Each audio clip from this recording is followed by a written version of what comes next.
Nithyananda Paramashivoham. Om Nithyananda Paramashivoham. Om Nithyananda Paramashivoham. Om Nithyananda Paramashivoham. Om Nithyananda Paramashivoham.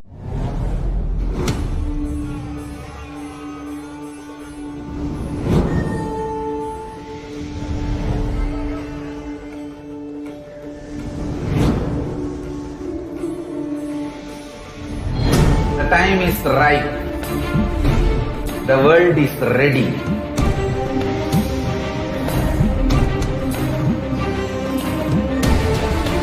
You are going to experience literally Paramashiva.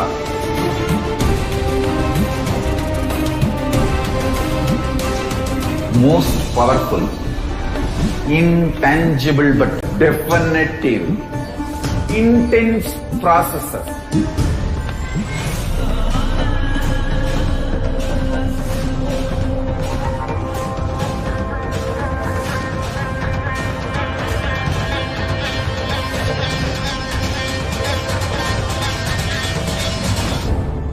This is the most powerful spiritual nuclear explosion, the strong force of Kailasa landing on planet Earth directly.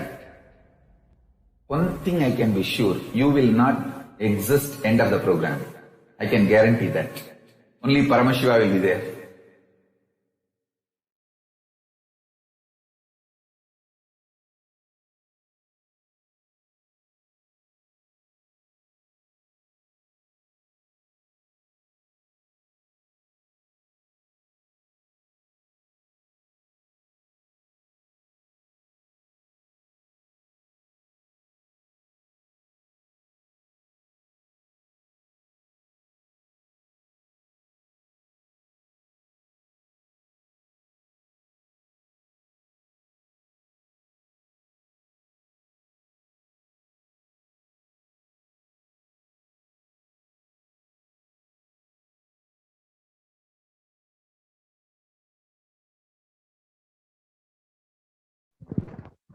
Nithyanandam Paramasukadam Kevalam Jnanamurtim Dvandvatim Gagana Sadrisham Tattvamasya Ekam Nityam Vimalam Achalam Sarvadi Sakshi Bhutam Bhavatitam Trigunarahitam Sadgurum Tam Namami. Nithyanandam, we offer our humble obeisance, our humble pranam to the divine lotus feet of the Supreme Pontiff of Hinduism, Jagatguru Mahasannidhanam, His Divine Holiness, Bhagavan Nithyananda Paramashivam. And we welcome all of the viewers across the world who are gathering and tuning in now as we offer the Uttamottama Seva at the divine lotus feet of Paramashiva and the supreme embodiment of Paramashiva himself in the human form as the Supreme Pontiff of Hinduism. For those of you who are tuning in for the first time to Kailasa's Nithyananda TV, welcome to the official TV channel for Sri Kailasa, the only and greatest Hindu nation in the world. His Divine Holiness Bhagavan Sri Nithyananda Paramashivam is the reviver of Kailasa, the ancient enlightened civilization, and the great cosmic borderless Hindu nation. His Divine Holiness is the avatar from and the Supreme Pontiff of Hinduism. His Divine Holiness has made the science of power manifestation, yoga, temple-based universities for the humanity. The Sovereign Order of Kailasa, led by His Divine Holiness and the Nithyananda Order of monks, nuns, and the Hindu diaspora are working for global peace and to give superconscious breakthrough to humanity. Nithyananda Hindu University is the world's largest Hindu university with extended campuses in 150 countries, which is collecting, organizing, preserving, time capsuling, decoding, spreading, and reviving the 20 million source books of Hinduism and the 64 sacred arts like sciences like Ayurveda, music, dance, sculpting, astrology, and Vastu. His Divine Holiness is the 293rd Guru Mahasannidhanam of the Shamala Pita Sarvagna Pitam, the ancient apex body of Hinduism, and the present emperor of the Surya Vamsa Surangi Samrajyam. His Divine Holiness has survived the worst persecution of many assassination attempts on person and character by anti-Hindu elements, and yet day in and day out he continues to serve the world and lead us all towards a superconscious breakthrough. You can explore more of His Divine Holiness, his contribution, and the endless amount of work that he has, the knowledge traditions which he has revived at Kailasa's Nithyananda YouTube channel. For all of us, millions of Sri Kailasa Vasis all over the world, if we have had any kind of spiritual breakthrough, any great experience of Kundalini, every one of us to be a part, and His Divine Holiness has taken this physical form and come down from Kailasa itself. Now that Paramashiva is here, we can celebrate his happening on the planet and spread the message of Sri Kailasa. We invite all of the viewers to share this link with all on Facebook, Twitter, Instagram, and all other social media platforms. There are innumerable reasons why Paramashiva happened on planet Earth. He happened to cause the next evolutionary breakthrough. He happened to cause the Satya Yuga, the Yuga of peacefulness and enlightenment once again. He happened for the fulfillment of consciousness itself. He happened for the entire humanity, and he happened exclusively for you at the same time. Ultimately, however, in words which just cannot be summarized, the truth is that the true reason behind the happening of Paramashiva into the human form is nothing but pure compassion.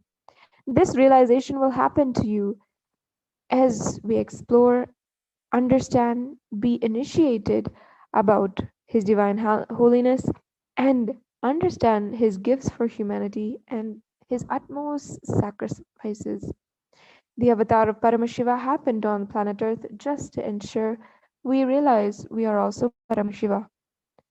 Today, during the Uttamottama Seva, we are offering our deepest and humblest offerings to Devi Parashakti during the Uttamottama Seva and at the feet of Swamiji.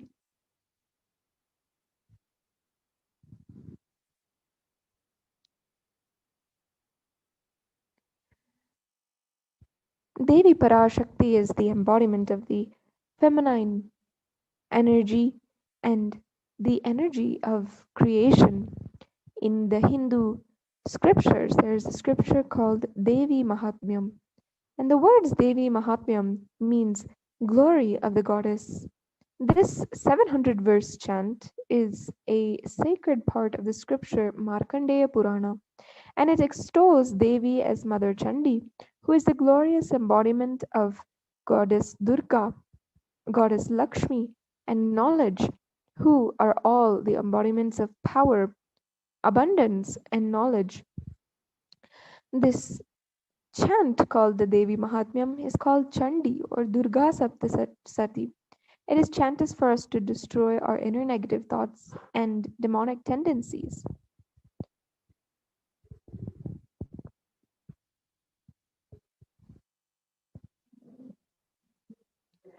And it is every day chanted in the Nithyanandeshwara Paramashiva Devalayam. You can inquire more about the Chandi Homa by visiting Nithyanandeshwara Paramashiva Devalayam Facebook page.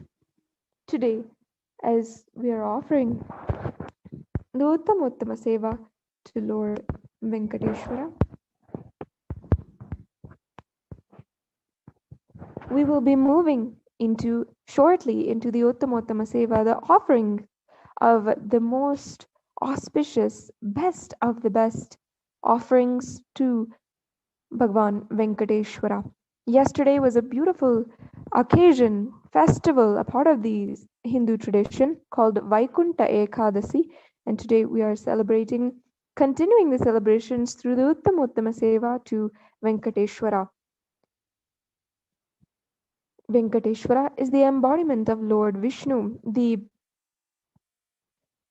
sustainer, the person, the divine energy of sustenance of the whole universe, Venkateshwara, is worshipped in the Tirumala Tirupati Devasthanam in his primordial form and is worshipped in the Nityanandeshwara Paramashiva Devalayam as Nityananda Venkateshwara, as the eternally blissful form of Venkateshwara. The Uttamottama Seva is the offering of the best offerings and is a Vedic ritual that is sourced straight from the Agamas.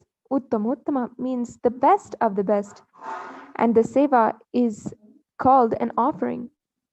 It is the ritual of offering the best of the best to Paramashiva.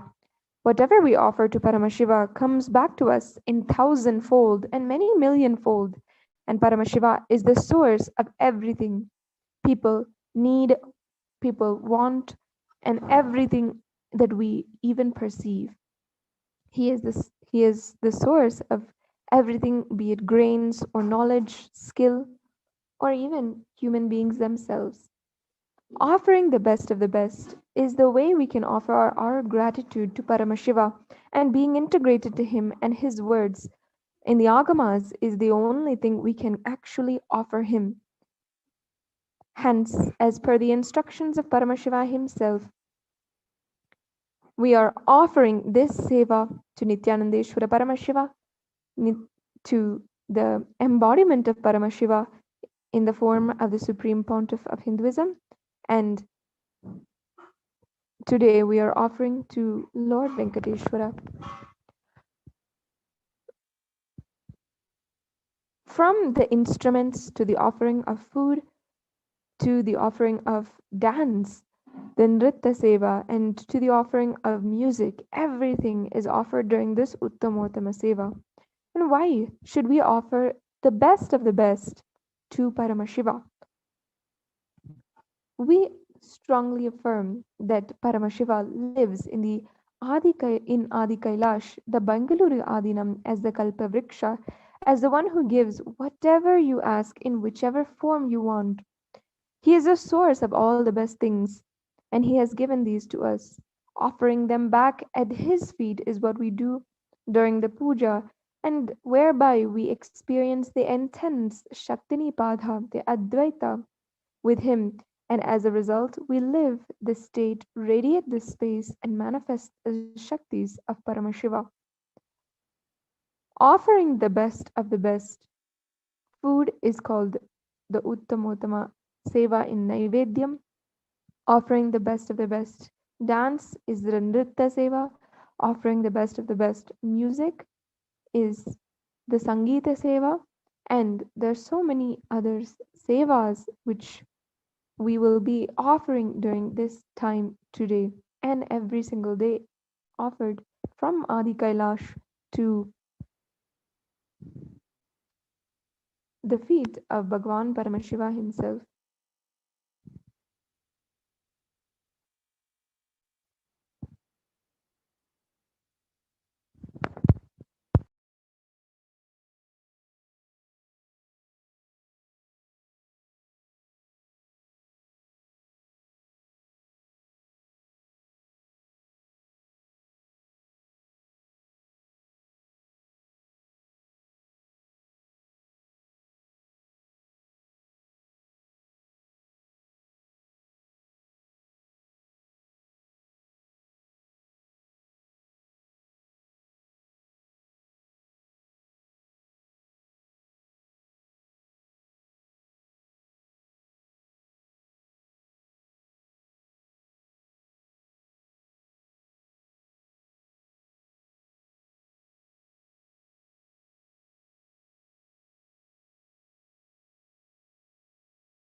Lord Venkateshwara is another form of Lord Vishnu, who is the most popular deity. He is also known as Venkatachalapati or Venkataramana or Tirumaradevar or Varadharaja or Srinivasa or Balaji. He has a dark complexion and 4 hands. In his 2 upper hands, he holds the discus, the chakra, and the conch, the symbol of existence. With his lower hands extended downward, he asks the devotees to have faith and surrender to him for protection. The supreme temple of Venkateshwara is in Tirupati, and anyone who wants, every Hindu pilgrims to this temple at least once in their lifetime. The temple town of Tirupati is situated in the Tirumala hills in Andhra Pradesh.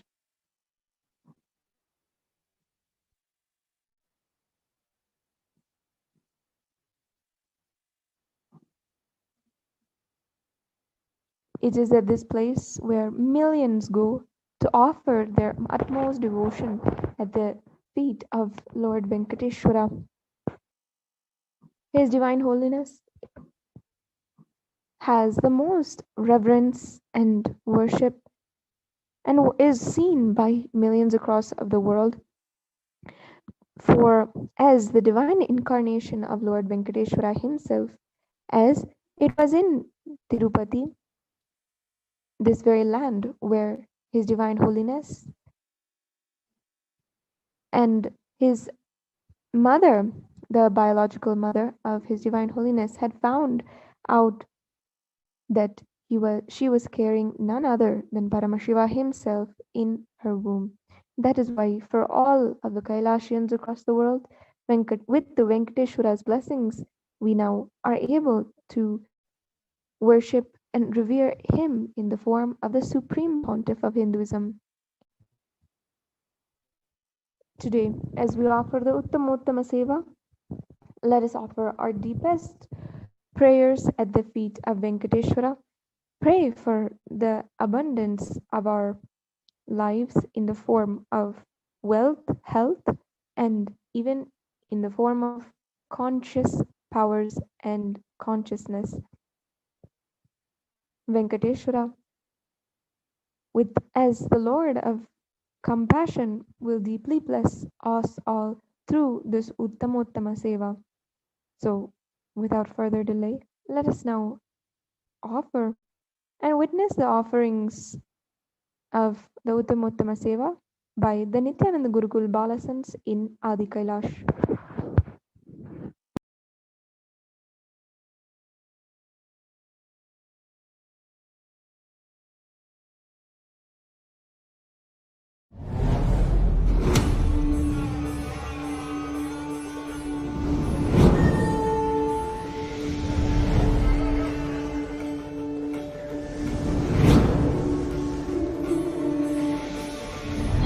The time is right. The world is ready.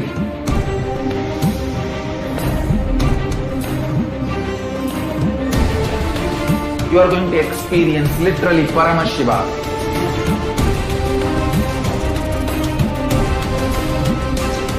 Most powerful, intangible but definitive, intense processes.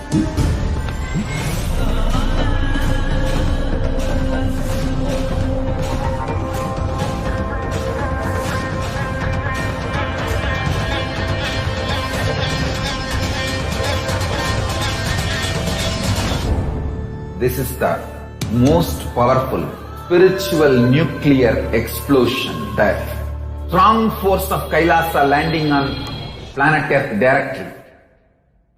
One thing I can be sure, you will not exist end of the program. I can guarantee that. Only Paramashiva will be there.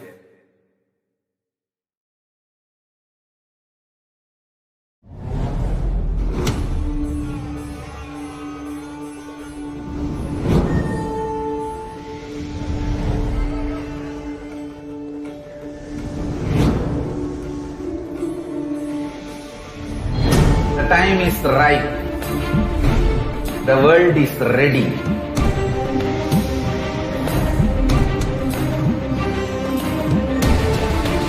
You are going to experience literally Paramashiva.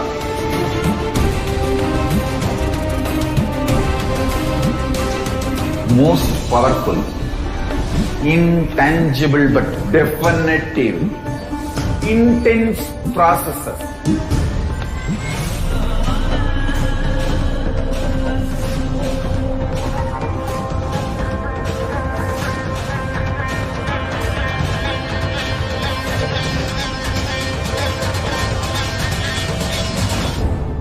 This is the most powerful spiritual nuclear explosion, the strong force of Kailasa landing on planet Earth directly. One thing I can be sure, you will not exist end of the program. I can guarantee that. Only Paramashiva will be there.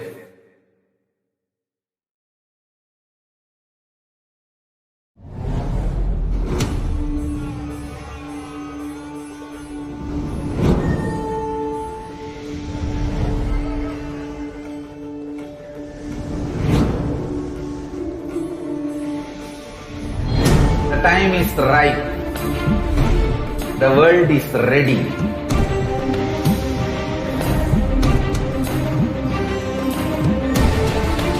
You are going to experience literally Paramashiva.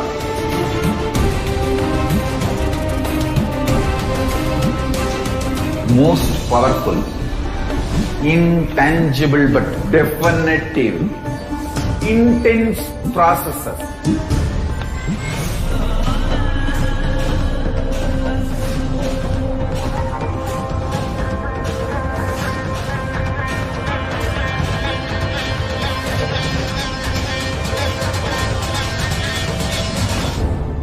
This is the most powerful spiritual nuclear explosion, the strong force of Kailasa landing on planet Earth directly. One thing I can be sure, you will not exist end of the program. I can guarantee that. Only Paramashiva will be there.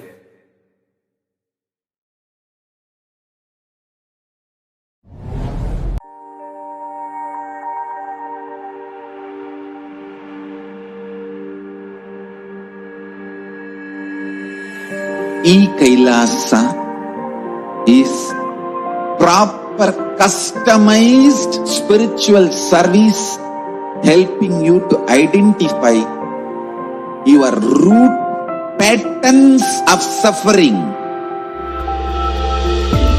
We have perfected the science of helping every individual from every cultural, religious, nationality background.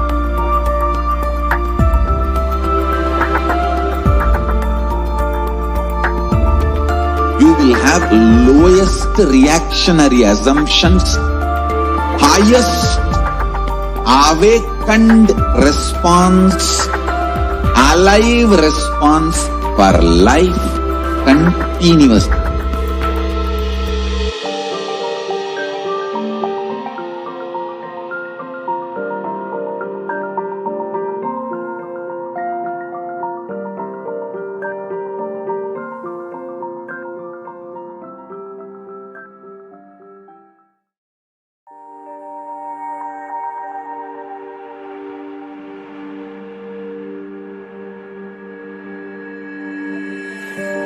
KAILASA is proper customized spiritual service helping you to identify your root patterns of suffering. We have perfected the science of helping every individual from every cultural, religious, nationality background.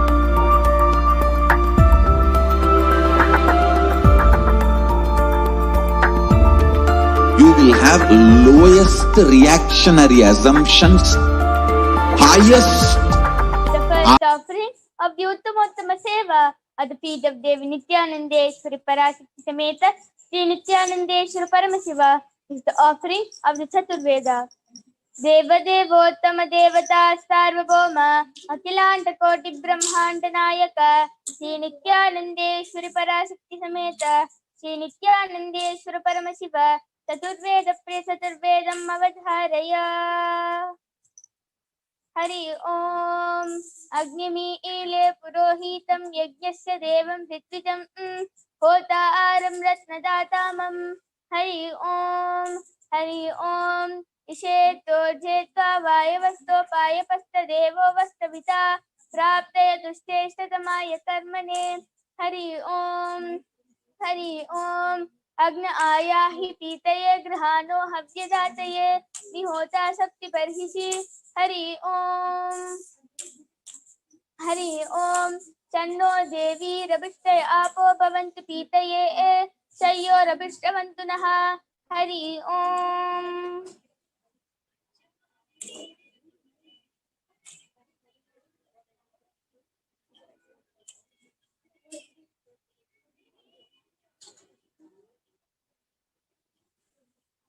Om Nithyananda Paramashivoham. Om Nithyananda Paramashivoham. Om Nithyananda Paramashivoham. Om Nithyananda Paramashivoham. Om Nithyananda. The next offering of the Uttamottama Seva are the feet of Devi Nithyanandeshwari Parashakti Sameta Shri Nithyanandeshwara Paramashiva is the offering of the Agama Shloka. Deva Devottama Devata Sarvabhoma Akhilanta Koti Brahmanda Nayaka Shri Nithyanandeshwari Parashakti Sameta Shri Nithyanandeshwara Paramashiva Agama Shloka Priyagama Shlokam Avadharaya. Shri Bhagavan Vacha Ati Kautuhalavishta Rityasya Takshunu Priye Yanme Netrantare Vahne Yadvanditamanuttamam Tatsarvam Katayushami Yoga Yuktya Sunupriye Yatsvarupam Nijam Suttam Yapakam Sarvatomukam.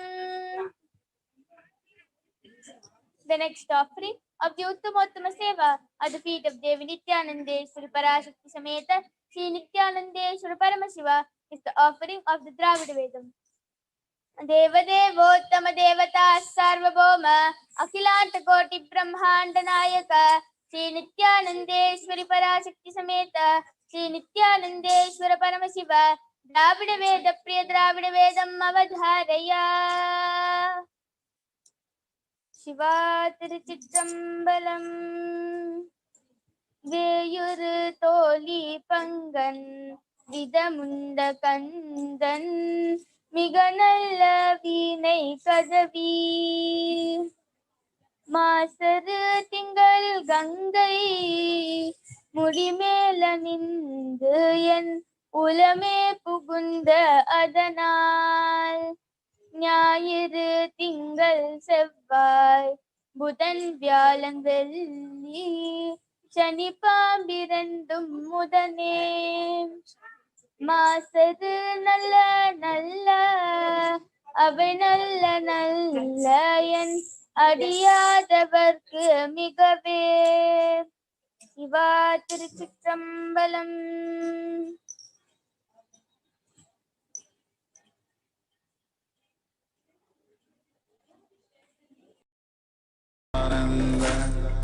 Paramashivoham.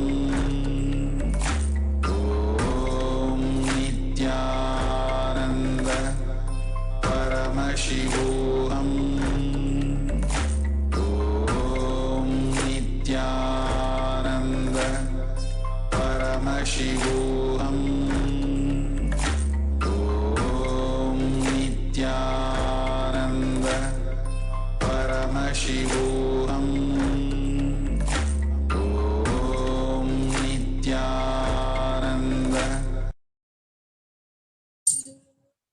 The next offering of the Uttamottama Seva at the feet of Devi Nithyanandeshwari Parashakti Sameta Shri Nithyanandeshwara Paramashiva is the offering of the Stotra Seva.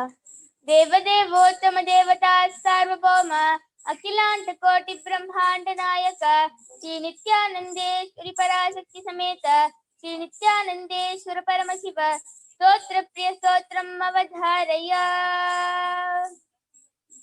ओम नमो भगवते सदाशिवाय सकल तत्त्वात्मकाय सर्वमंत्र स्वरूपाय सर्वयंत्राधिष्ठिताय सर्वतंत्र स्वरूपाय सर्वतत्व विधुराय सर्वयंत्राधिष्ठिताय सर्वतंत्र स्वरूपाय सर्वतत्व विधुराय ब्रह्मरुद्रावतारिणे नीलकंठाय पार्वती मनोहराय सोम सूर्याग्निलोचनाय भस्मोदोलित विग्रहाय महामुनि मुकुटधारणाय माणिक्यभूषणाय सृष्टि स्थिति प्रलय काल रौद्रावताराय दक्षाधुरध्वंसकाय महाकाल वेदनाय मूलाधारेक निलयाय तत्वातीताय गंगाधराय सर्वदेवादिदेवाय सदाश्रयाय वेदांत साराय त्रिवर्ग साधनाय अनंत कोटि ब्रह्मांड नायकाय अनंत वासुकी तक्षककार कोटक शंख कुलिक पद्म महापद्मेति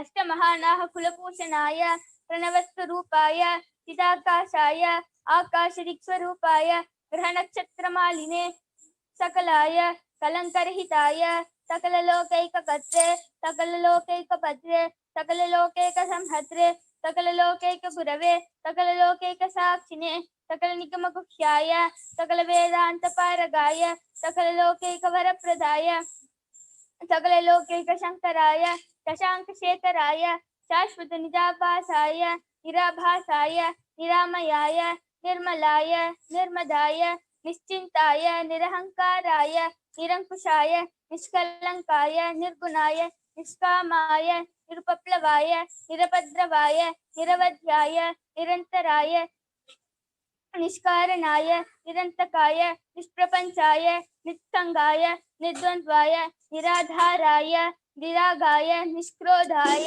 निर्लोपाय निष्पापाय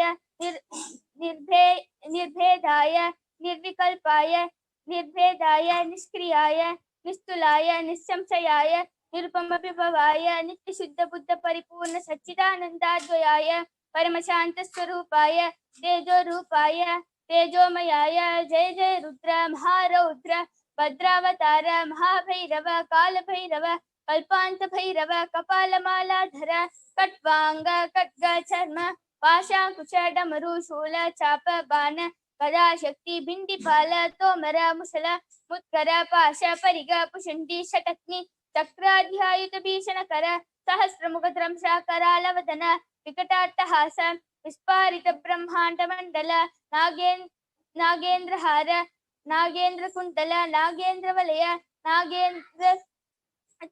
नागेंद्र चर्मधर मृत्युंजय त्र्यंबक विश्वरूप विरूपाक्ष विश्वेश्वर वृषभवाहन विश्वभूषण विश्वतोमुख सर्वतो रक्ष रक्ष मां ज्वल ज्वल महामृत्युभयम् अपमृत्युभयं नाशय नाशय चोरभयम् उच्चाटय उच्चाटय विषसर्पभयं शमय शमय चोरान् मारय मारय मम शत्रून् उच्चाटय उच्चाटय त्रिशूलेन विधारय विधारय कुटारेण भिंडि भिंडि खड्गेन चिंडि चिंडि खट्वांगेन विपोतय विपोतय कुशलेन निष्पेषय निष्पेषय बाणैः संताटय संताटय रक्षांसि भीषय भीषय भूतानि विद्रावय विद्रावय कूष्मांड मारीच वेताल ब्रह्मराक्षसगणान् संताटय संताटय माम् अभयं कुरु कुरु वित्तस्वं माम् आश्वासय आश्वासय नरकभयां माम् उद्धर उद्धर संजीवय संजीवय शत्रुभ्यां माम्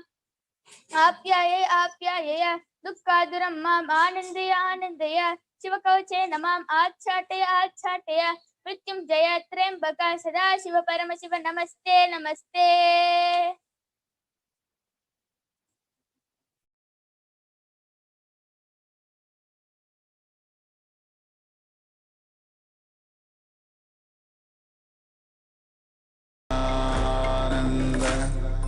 Paramashivoham. Om Nithyananda Paramashivoham. Om Nithyananda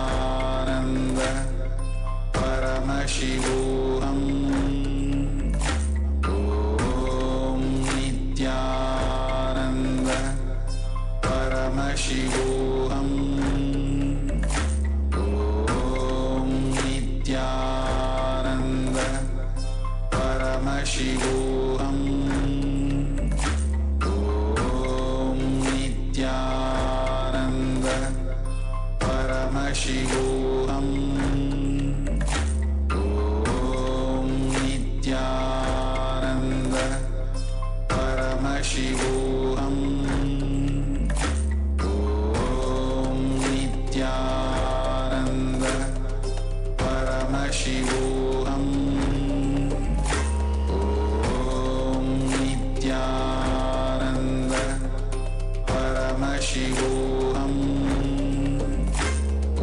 Om Nithyananda Paramashivoham. Om Nithyananda Paramashivoham. Om Nithyananda Paramashivoham.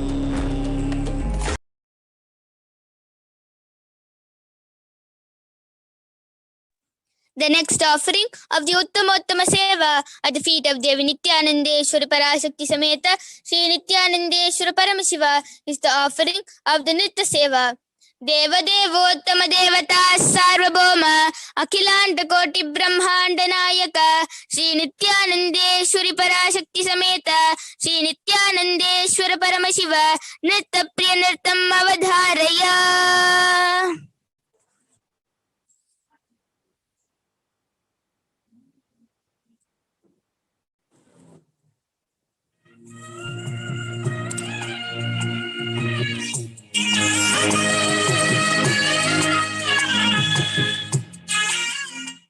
Venkatesa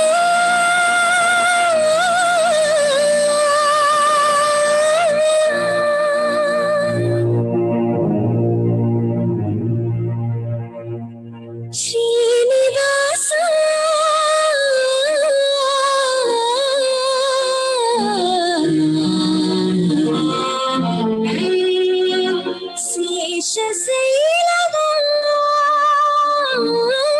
Seshasailavasa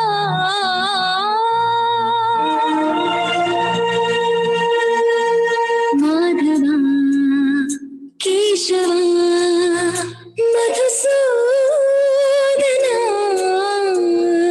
Madhava Keshava Madhusudana Nandanandana Narahari Narayana Paramatma Paramdhama Paramonanda Achyuta Ananta Govinda Achyuta Ananta Govinda Veyi నామాల వాడ వెంకటేశుడా మూడు నామాల ముద్దు శ్రీనివాసుడా వెయ్యి నామాల వాడ వెంకటేశుడా మూడు నామాల ముద్దు శ్రీనివాసుడా కోటి కోటి దండాలయ్యా కోనేటి రాయడా కోటి కోటి దండాలయ్యా కోనేటి రాయడా కోరుకున్న వారి కొంగు బంగారు దేవుడా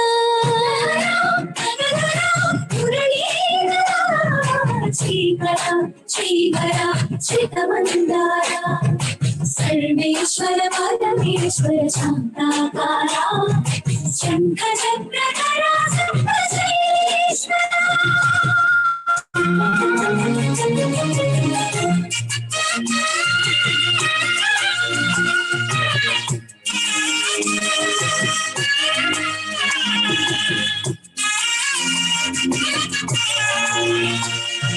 సుప్రభాత సేవలో సూర్యుడవయ్యా సూర్యుడవయ్యా అజ్ఞానపు చీకటులను అణచెదవయ్యా మాధవ కేశవ అభిషేక సేవలో మురిసేవయ్యా మురిసేవయ్యా ఆత్మ కల్మషముల కడిగి కాచేవయ్యా శ్రీకర శ్రీకర కోటి కోటి దండాలయ్యా కోనేటి రాయడా వారి కొంగు బంగారు దేవుడా పద్మనాభ ఋషికేశ పద్మనాభ ఋషికేశ వందన శరణ పరశురామ బలరామ రఘుకులరామ పురుషోత్తమ పుణ్య పురుష Pundarikaksha Vamana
Paramashivoham.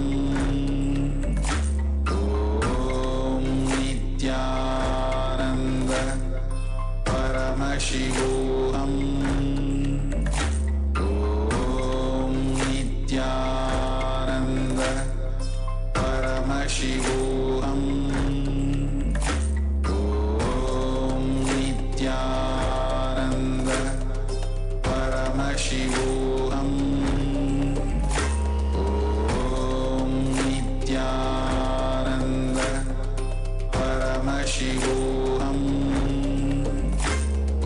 Om Nithyananda Paramashivoham.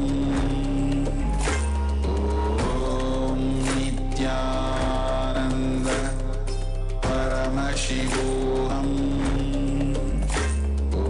Om Nithyananda Paramashivoham. Om Nithyananda Paramashivoham. Om Nithyananda Paramashivoham.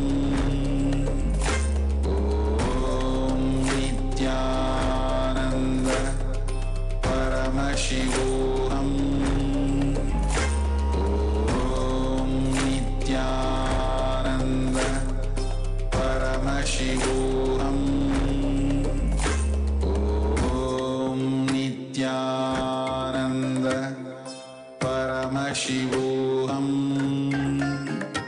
Om Nithyananda Paramashivoham.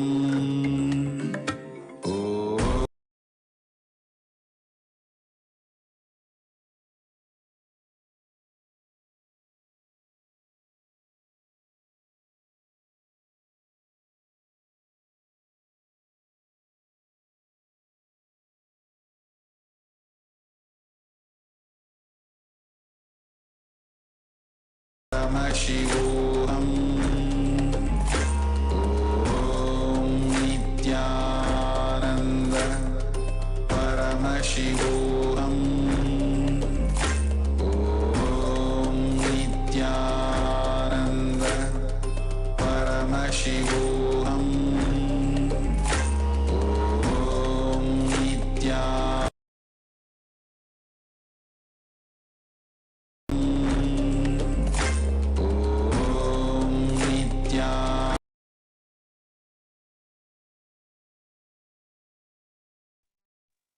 The next offering of the Uttamottama Seva at the feet of Devi Nithyanandeshwari Parashakti Sameta Shri Nithyanandeshwara Paramashiva is the offering of the Sangeeta Seva. Deva Devottama Devata Sarvabhauma Akhilanta Koti Brahmanda Nayaka Shri Nithyanandeshwari Parashakti Sameta Shri Nithyanandeshwara Paramashiva Sangeeta Priya Sangeetam Avadharaya. Nithyanandam Paramasukhadam Kevalam Jnanamurtam Dvandvatitam Gaganasadrisham Tattvamasyadilaksham Ekam Nityam Vimalamachalam Sarvadi Sakshibhutam Bhavatitam Trigunarahitam Satgurum Tam Namami.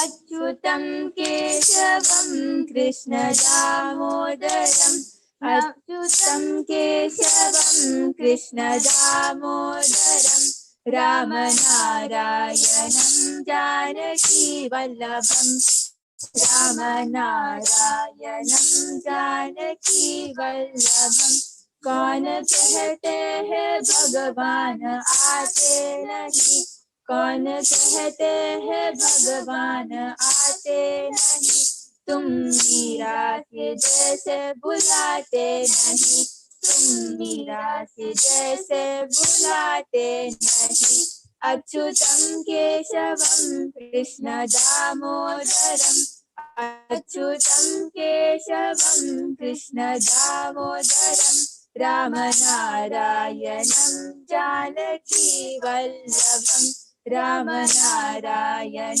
Janaki वल्लभम् कौन कहते हैं भगवान खाते नहीं कौन कहते हैं भगवान खाते नहीं ढेर शुद्री के जैसे खिलाते नहीं ढेर शुद्री के जैसे खिलाते नहीं अच्युतं केशवं कृष्ण दामोदरम् अच्युतं केशवं कृष्ण दामोदरम् रामनारायणं जानकी वल्लभम् रामनारायणं जानकी वल्लभम् कौन कहते हैं भगवान सोते नहीं कौन कहते हैं भगवान सोते नहीं माँ यशोदा के जैसे सुलाते नहीं माँ यशोदा के जैसे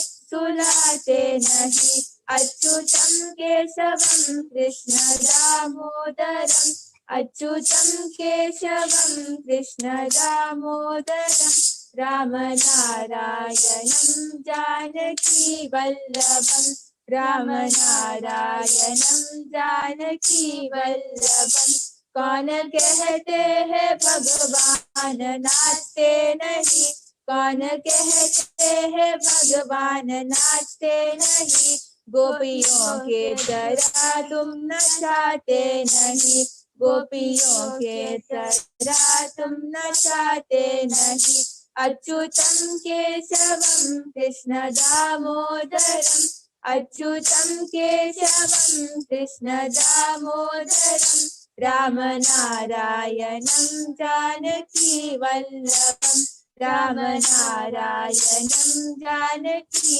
वल्लभम् अच्युतं केशवं कृष्ण दामोदरम् अच्युतं केशवं Krishna दामोदरम् रामनारायणं Janaki वल्लभम् रामनारायणं Janaki वल्लभम् रामनारायणं Janaki वल्लभम्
Paramashivoham Om Nithyananda Paramashivoham Om Nithyananda Paramashivoham Om Nithyananda Paramashivoham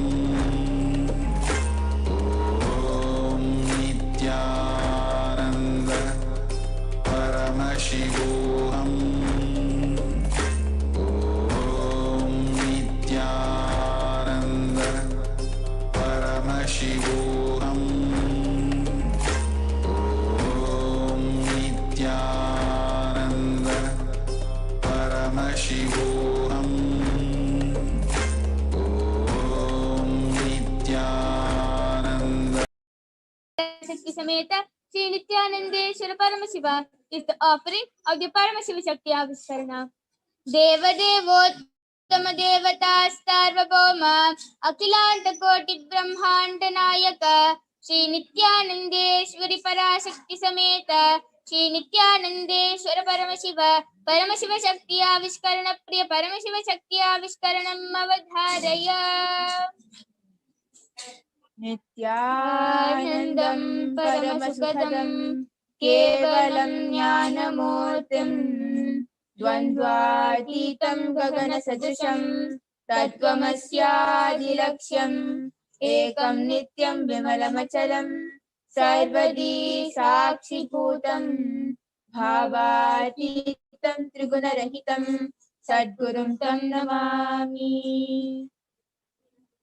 Nityanandam, I welcome all of you with my love and respect to this Shakti Avishkarana. I am Manitya Brahmagananda and I have with me an extraordinary power manifested, Manitya Kaladananda. Ma Kaladara, would you like to introduce yourself? Yes. Nityananda, I am Manitya Kaladrananda. I am 14 years old and I have been studying in the Nithyananda Gurukul past 3 years. And by Swamiji's grace, I have been manifesting extraordinary powers of Paramashiva. So let us begin with a small introduction about the source of all, Paramashiva. Paramashiva is the primordial divinity in Hinduism, the ultimate reality and cause, which is self-effulgent, Swayam Prakasha, all-pervading, unchanging beyond time, space, form, and causality.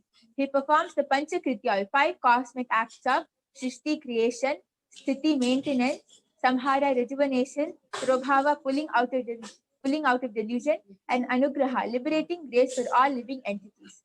Today, an incarnation of Paramashiva walks amongst us in the form of the Supreme Pontiff of Hinduism, Jagatguru Mahasannidhanam, His Divine Holiness Bhagavan Nithyananda Paramashivam, reviving the ancient science of power manifestation from the Vedagamas. Vedagamas are directly revealed by Paramashiva. They are the ultimate, eternal, unchangeable truths. A reference cited from these Shastras or the source scriptures is called the Shastra Pramana, which we will be looking into shortly. The knowledge and science of manifesting the Vedagama truths are transmitted through Diksha or initiation. Diksha is the direct transfer of spiritual energy by an avatar. With his extreme love and compassion, the Supreme Pontiff of Hinduism, Jagatguru Mahasannidhanam, His Divine Holiness Bhagavan Nithyananda Paramashivam, has initiated us into 463 plus extraordinary Shaktis, out of which today you will be witnessing the power of consciousness over matter. Before we begin, I will give you a little introduction about the power of consciousness over matter. Have you ever looked at the characters in movies moving objects effortlessly like trucks and boxes with just a look or flick of the wrist? Have you ever fantasized of having power like that or dreamt of it or gone to the level of seeking for it? If yes, you have come to the right place. Today we will be manifesting the power of consciousness over matter, where the Balasant here will be rolling the coconut and the orange off my hand at the same time, using her third eye. All it requires is a simple feeling connection with Paramashiva, and the power beautifully manifests. Soon you will be witnessing how simply the power manifests. It doesn't take long hours or years of tapas. It's just a simple initiation from the avatar, either by touch, word, or look. That is all is required for all these extraordinary powers to manifest. So manifesting this power breaks the impossibility in you. The impossibility will turn into possibility when you roll the object. Just like that, all the obstacles you thought you couldn't cross will seem like nothing. Just like that, all the impossibilities in your life will become a beautiful possibility. Just manifesting this power will complete all your incompletions. Understand, as the coconut and the orange rolls off my hand, the deep root patterns becomes complete. With this, we'll begin the power manifestation. But before we begin with the power manifestation, we'll be chanting the Shastra Pramana for the power of consciousness over matter. Nadi Samhara Bhuta Jaya Bhuta Kaivalya Bhuta Pritaktavani Nadi Samhara Bhuta Jaya Bhuta Kaivalya Bhuta Pritaktavani Nadi Samhara Bhuta Jaya Bhuta Kaivalya Bhuta Pritaktavani. Now Ma Kailasha is going to begin with the power manifestation by connecting with Paramashiva and chanting the Mahavakya, Om Nithyananda Paramashivoham, which is the passcode which takes us to a higher frequency and continuously reminds us that we are Paramashiva. Let us also sit with our head, neck and spine in a straight line and chant the Mahavakya 3 times.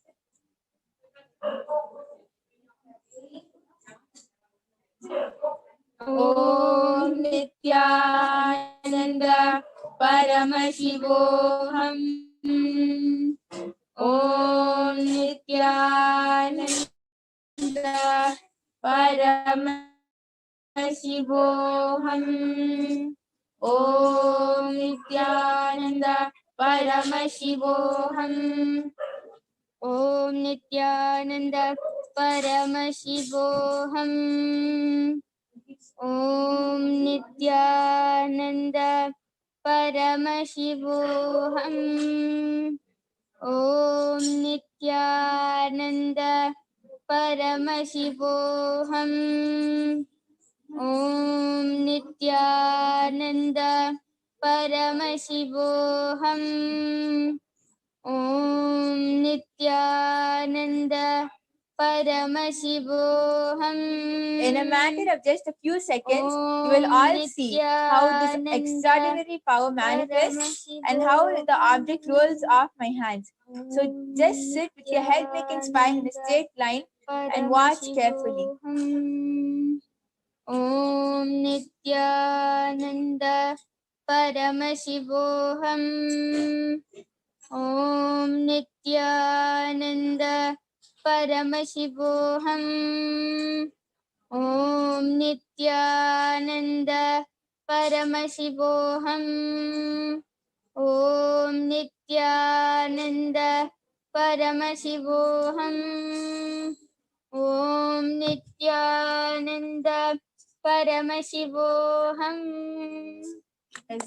So you have seen how the coconut in the orange has rolled up my hand at the same time. And this is, understand that this is all just Paramashiva manifesting through her, and this is all just Swamiji's grace. So how old are you, Ma Kailasha? I'm 14 years old. And how long did it take for you to manifest? It just manifested in a matter of few minutes. So understand, this is what it is to be in Gurukul and be an initiated disciple of His Divine Holiness Bhagavan Nithyananda Paramashivam. So with this, we offer this at the divine lotus feet of the Supreme Pontiff of Hinduism, Jagatguru Mahasannidhanam, His Divine Holiness Bhagavan Nithyananda Paramashivam. Thank you for joining us. We invite you to join us for tomorrow's segment to witness various other powers. Nithyanandam.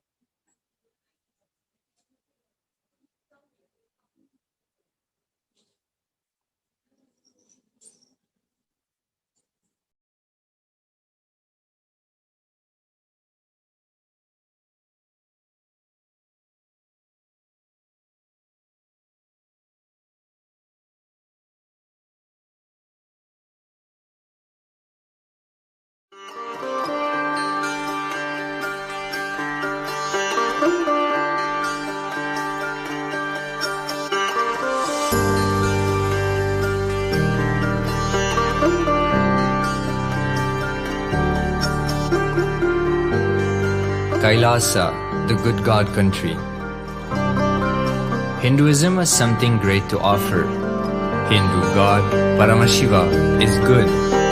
We love him not just because he gives us what we want, but because he is good, and he has so much to offer to the world that makes the best nation. Hindu God has life positive, all-inclusive, good, spiritual, social, political, and moral principles.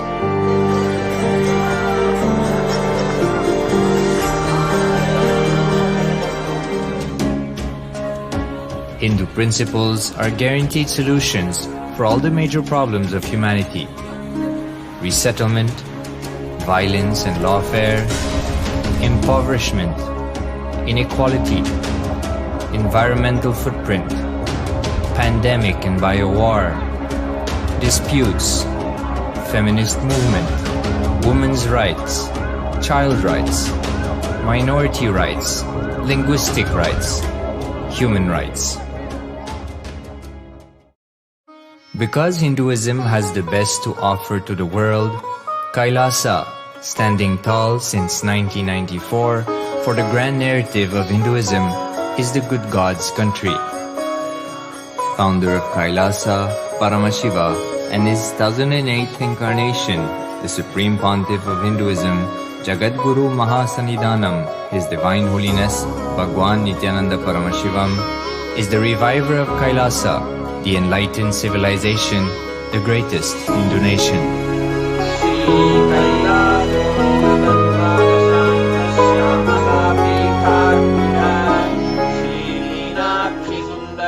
His Divine Holiness was birthed by his predecessors of enlightened masters, great rishis, munis, siddhas, who predicted and recognized His Divine Holiness, Bhagavan Nithyananda Paramashivam, as an incarnation of Paramashiva, as per the science of incarnation described in Hinduism. From his first Chaturmasya at the age of 3 in the year 1980 until the age of 16 in the year 1994, the Supreme Pontiff was trained for the revival of Kailasa. He began reviving Kailasa from the age of 16 after the coronation on the 25th May 1994.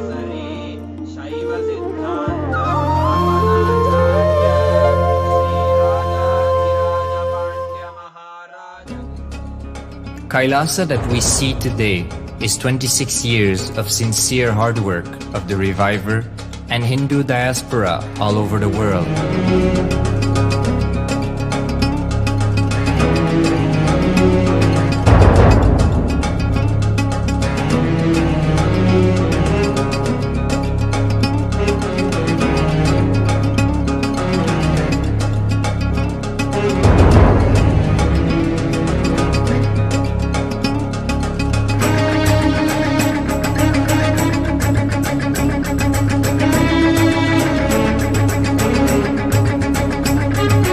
Kailasa has a potential population of 2 billion Hindus worldwide, with over 100 million applications to its citizenship already applied.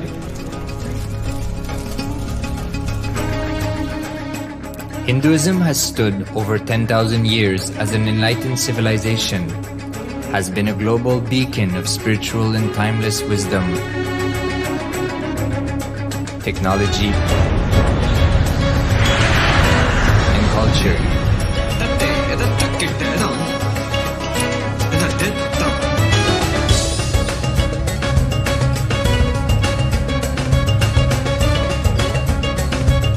He's wearing a grey jacket.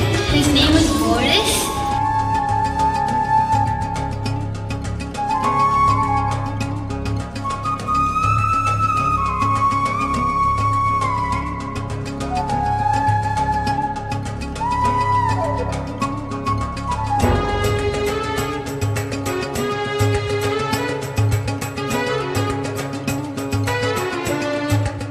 The world's ancient civilization produced more than 40% of the world's GDP.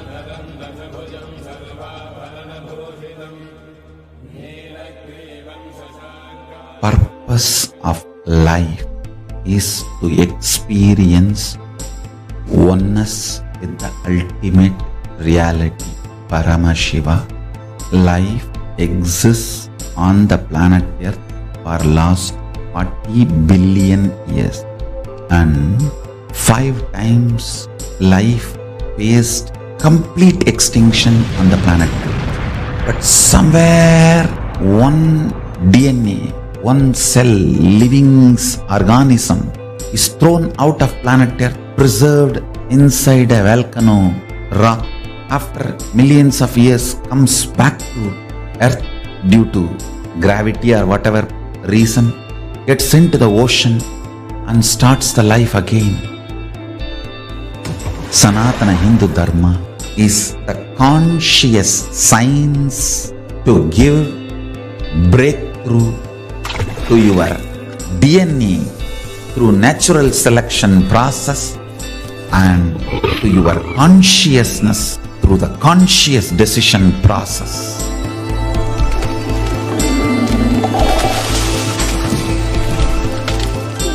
Sanatana Hindu Dharma is a sacred spiritual science. It is not bunch of do's and don'ts. No. Please understand, it is the revelations of sacred truths, cosmic truths, powerful cognition. It is still alive, that science is available, time-tested, foolproof. This science of living enlightenment is the complete solution for all the problems individual or society or modern day humanity is facing. Then you will understand all the problems of the modern day humanity. Sanatana Hindu Dharma is solution. Whether the terrorism or climate change,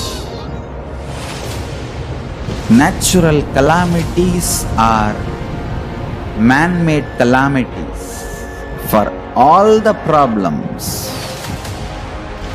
humanity is facing, the only solution is science of living enlightenment, revealed by Paramashiva from the Vedagamas in the modern day through this body. I am a Hindu revivalist, not by any revolution, but by evolution and setting model communities. Understand? Kailasa is reviving the ancient Hindu enlightened civilization. Paramashiva manifested this Kailasa Mandala, the enlightenment ecosystem and the lifestyle. I am going to revive this whole enlightenment ecosystem, Kailasa, by creating a model Kailasas all over the world. I will work sincerely and revive this spiritual science, which is the core for enlightenment ecosystem, making you all manifest the state, space, powers, being, superconsciousness and Kailasa of Paramashiva, and making all of us manifest Paramashiva. In a world ravaged by war, ecological destruction, hatred and division, Kailasa stands as a bold vision of human potential, coexistence, organic living, and alignment with nature.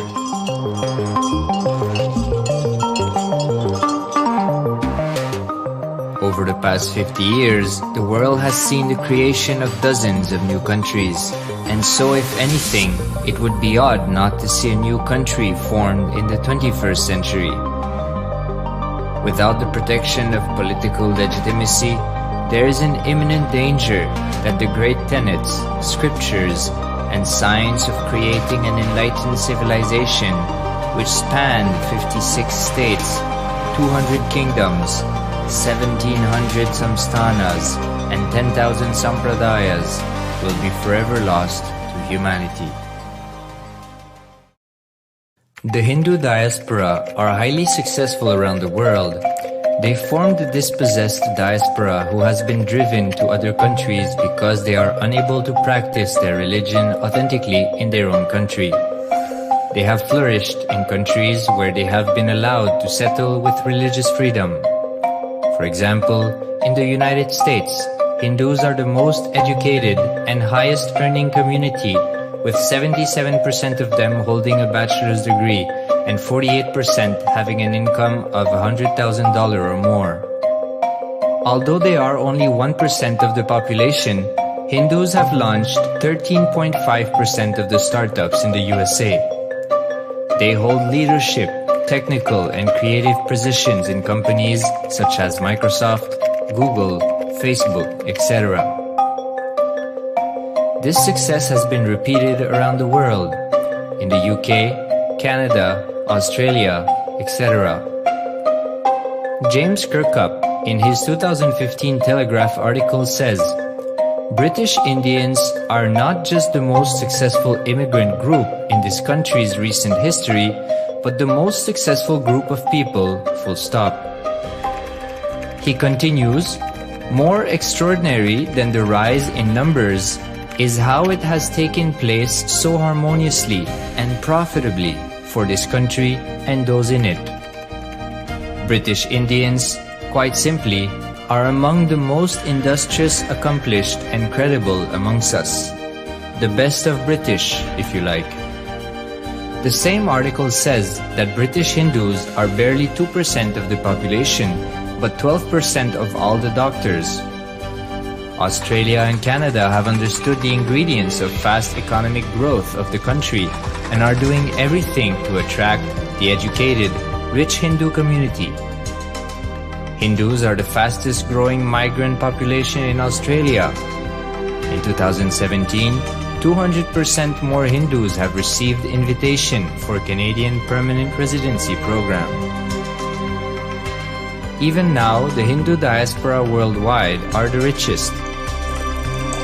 No divorce, have no cases of drugs and substance abuse, lowest mental disorder, no depression. Hinduism is the only religion which neither converts nor kills. Absolutely non-violent, the elite sect of mankind.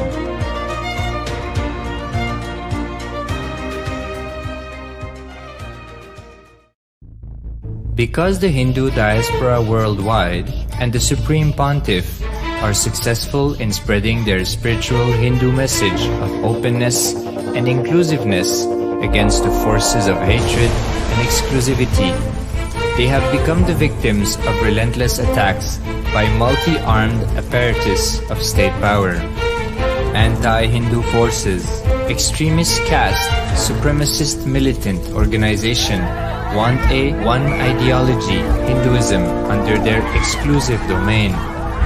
What they cannot digest into themselves, they systematically delegitimize and exterminate.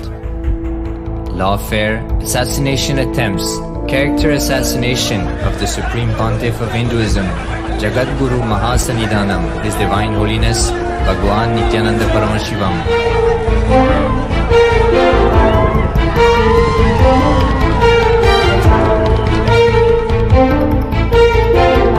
Attempted assassination and assassinated Kailasians.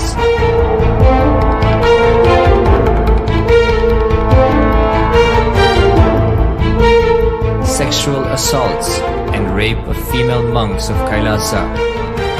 Objectification.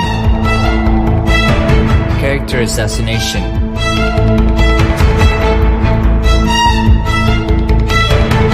State-funded child abuse and sexual abuse on the children of Kailasa. Then I told I don't want to see a picture. Then I told I don't want to see a picture. Then they showed me a picture. State-operated embezzlement of funds, properties and assets donated by the Hindu diaspora worldwide for the purpose of the revival of Kailasa.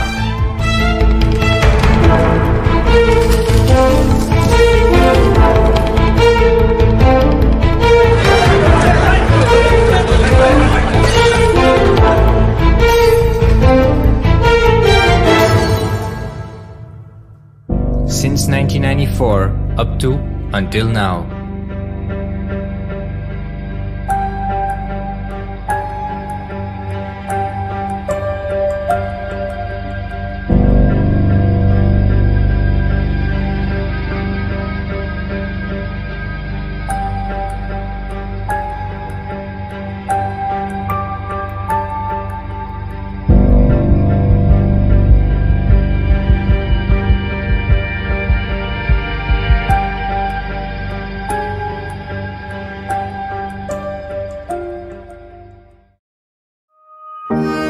Building a nation is not a project accomplished overnight, or by virtue of hope. Kailasa is the manifestation of 26 years of sincere hard work, sacrifices, integrity of the Supreme Pontiff of Hinduism, Jagatguru Mahasannidhanam, His Divine Holiness, Bhagavan Nithyananda Paramashivam, and the Hindu diaspora worldwide for the past 26 years for the enlightenment of humanity.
I am as old as sun, as new as sunrise.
Various incarnations happened, gave a breakthrough to consciousness and gave opening to the next level. My responsibility is to introduce new consciousness which manifests powers of Sadashiva. As Mahamandaleshwar of Mahanirvani Akada, the oldest apex body of Hinduism, I welcome every one of you.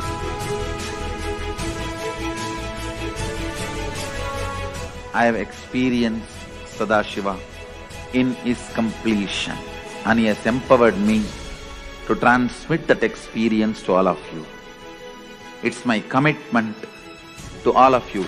I'll make you experience and manifest Sadashivatva, powers and state and space of Sadashiva.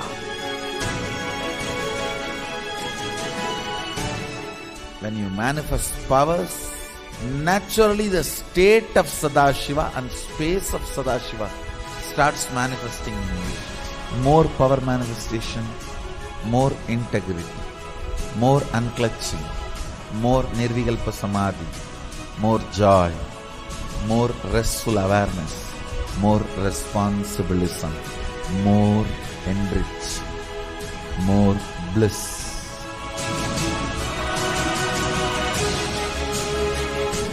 This tradition has a capacity to retain its authenticity and originality. My purpose is to make this statement to the world. Hinduism is real. Ideas move from mind to mind. Energy moves from space to space. Cognitions move from body to body.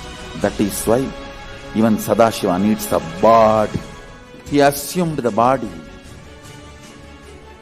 because he needs body to transmit these cognitions to you.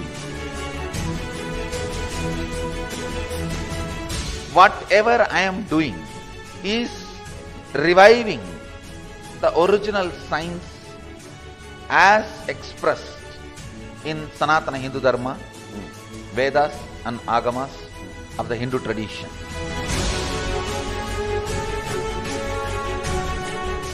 Given by Sadashiva, received by Devi, adopted by Vishnu to run this universe is Agama. Agamas insist on us serving beyond our frame.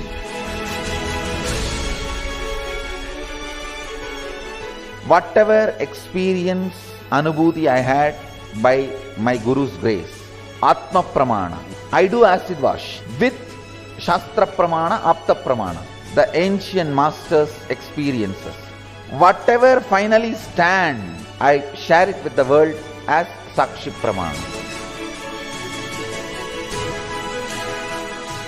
I welcome everyone for the grand feast of Sanatana Hindu Dharma. Let us go on contributing.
केवलं ज्ञानमूर्तिं द्वन्द्वातीतं गगनसदृशं तत्त्वमक्ष्यादिलक्ष्यम् एकं नित्यं विमलमचलं सर्वदी साक्षिभूतं भावातीतं त्रिगुणरहितं सद्गुरुं तं Namami. Nithyanandam, everyone. Welcome to the panel discussions. Today we are continuing our panel discussion. It is the fourth week.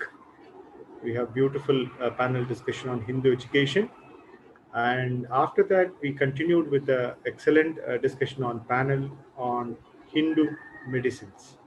So there we had a very good panelist from outside. And we discussed about how Hindu medicines, indigenous medicines were excellently staying and protecting our Indian people, and what kind of an indigenous system is really surviving, thriving. So that we had touched upon that, and we touched upon how Hindu medicine economy works. So that is also one point, and we were talked about how the latest announcement from the government is creating a lot of ripples. So we were talking about how Ayurvedic medicines also coming up, emerging. So that was a very good interesting thing. Then after that, we had in Hindu economics, we had an excellent panel. So today we are going to have a panel discussion on Hindu medicine once again. Of course, Hindu medicine is such a vast topic. And what Swamiji is trying to do, even if you're just trying to take and talk, we would be requiring at least few hundred hours. That is a kind of a huge topic.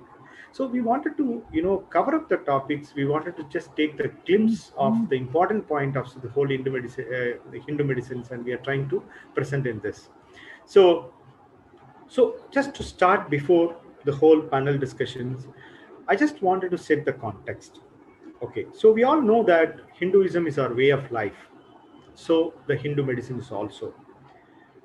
We are talking about like the modern day meditations. Unlike the modern day meditation, Hindu medicines aims at providing a quality improvement of the life as a whole, not just treating the disease. To be very specific, for modern medicines, body is just a matter. Okay, but for Hindu medicine or indigenous medicines, we are treating in a holistic approach. We are treating as a complete energy.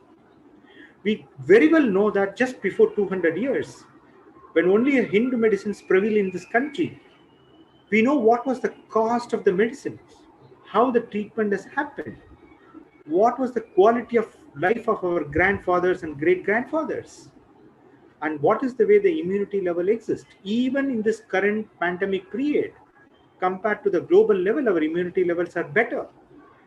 And the way in which the number of patients admit and the cure happening, the ratio is much better than any other global standard. And wherever in our own country where we have taken indigenous medicines, we have got a fantastic result out of it. We are going to touch upon that point, and we have a panelist to share that success story, few of the success story of our Hindu medicines.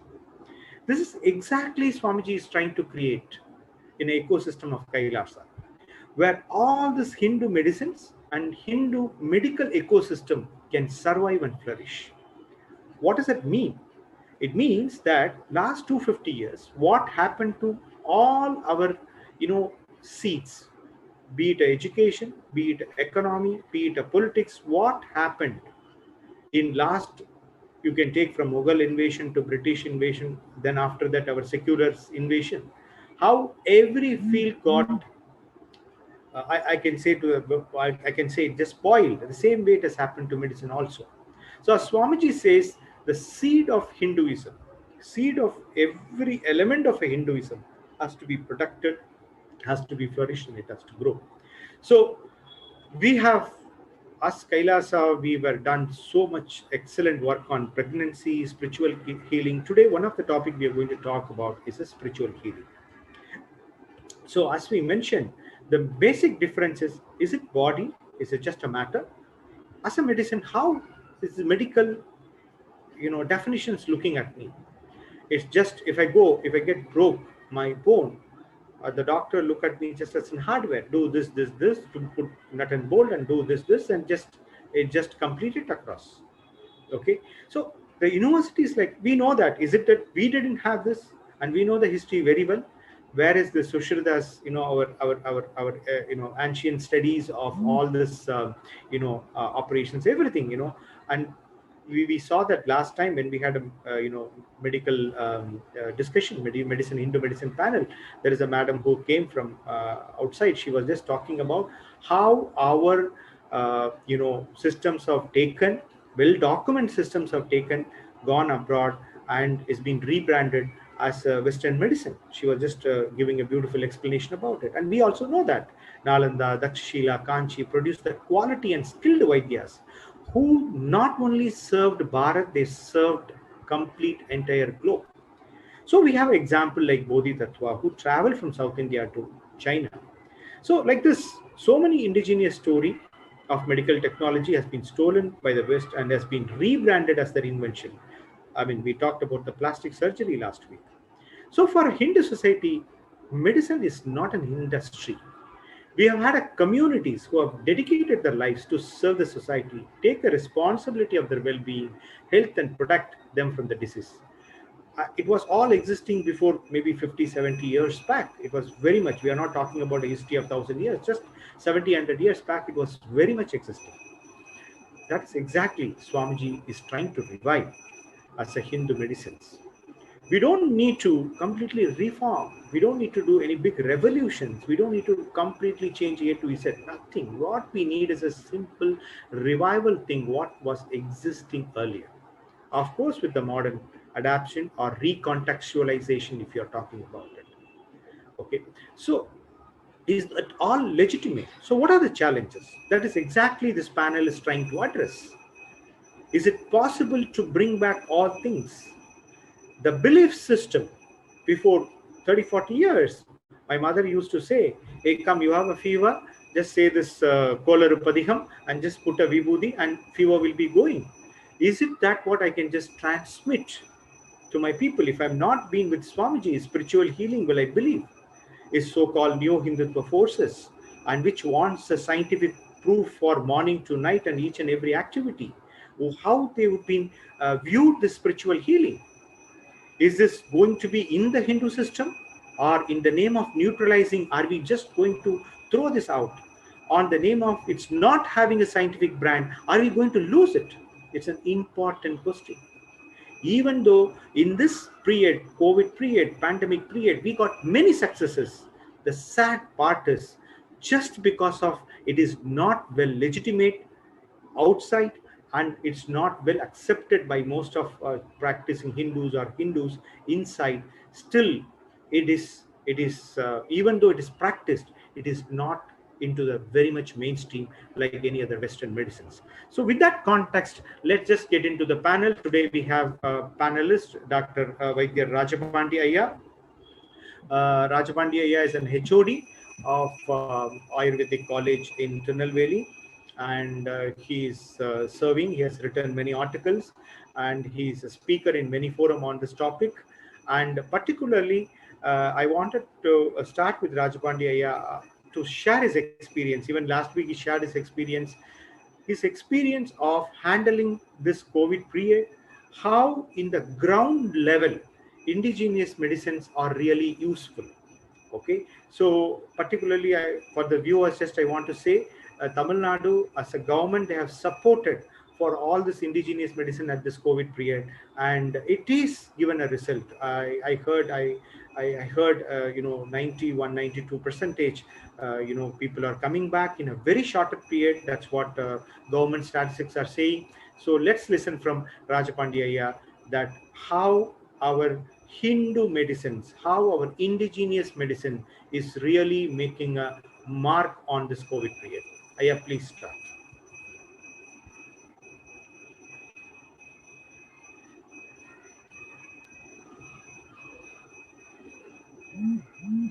Nithyanandam, so thank you for the opportunity. Yeah, your voice is not there. I think your voice is okay. Yeah, it's clear. Hello. Hello. So it's okay? No, I could not able to listen. Oh. Nithyanandam? Is it audible? Yes, Ayya Nithyanandam. Please proceed, Ayya. Yeah, you're audible. Please go ahead. Thank you. Thank you very much. If others can hear, please go ahead. So still, the last week, I was in the COVID ward. Continuously, I was in the COVID with a COVID patient. So I like to tell this, even right now, the second COVID wave is coming in all the Europe and America. The already lockdown is going, but in Tamil Nadu, especially in Tamil Nadu and India, the people are right now not much affected, and even if affect, we will come out. That is one good news we are having. So the good news why I am telling, because in the last 6 months we treated more than in Tamil Nadu, in the Ayush system of medicines, with the Ayush system of more than 20,000 people we treated in different 29 centers, 29 Ayush centers we treated. In that 20,000 people we treated, and all over Tamil Nadu we distributed the Kabajara Kudineer and Nilavembu Kudineer, more than 3 crore people. This all we documented and the Nilavembu Kashaya and Kabajara Kudineer as a prophylactic as well as the treatment of COVID. We distributed 3 crore people in Tamil Nadu, and even so we need a documentation for the legitimacy of Ayush system. For the legitimacy, for the documentation, we did 9 clinical trials in Tamil Nadu, mainly the big hospitals, Stanley Medical College and Theni Medical College and SMR Medical College. Like in all the medical colleges, it's allopathic medical college, we did clinical trials. The clinical trials shows very good promising results, like the immunity level was raised. Even the modern doctors not possible to control that coagulation of the blood, but these drugs having the anticoagulant effect. The remdesivir, the drug also not having that much of coagulant, but this drugs showing that anticoagulant effect more than that. Second, even these drugs not only effective in COVID, and it is very much effective in the SARS virus also. And this is very promising in entire Tamil Nadu. So this all the things we are documented. 20,000 cases we documented, because then only we will get to the legitimacy in the Western worlds. If you take in India, Ayush Ministry of Ayush, the government of India, they took a very effective role to fight the pandemic, COVID pandemic. So they come Ayush for Immunity campaign. This campaign really help the people, and it's give the real awareness how Ayush system is helping as a prophylactic and treatment. This with this reach more than 1.5 crore people, and they took the medicines, and it was documented by Ayush Sanjeevani app. In that app, those who are took these medicines, they themselves uploaded their documents. So I took so and so medicine, it was help, like that. So in the public also, we got a 1.5 crores documentation result. Ayush medicine is as a prophylactic, as a treatment, it is very helpful. As well as Ayush ministries conducted the various studies, research studies. Totally 104 studies we conducted. It's comprising of prophylactic effect, add-on effect, standalone as Ayush medicines, and observation and clinical and experimental studies. We did 135 centers in countries in entire India. 135 centers we conducted studies.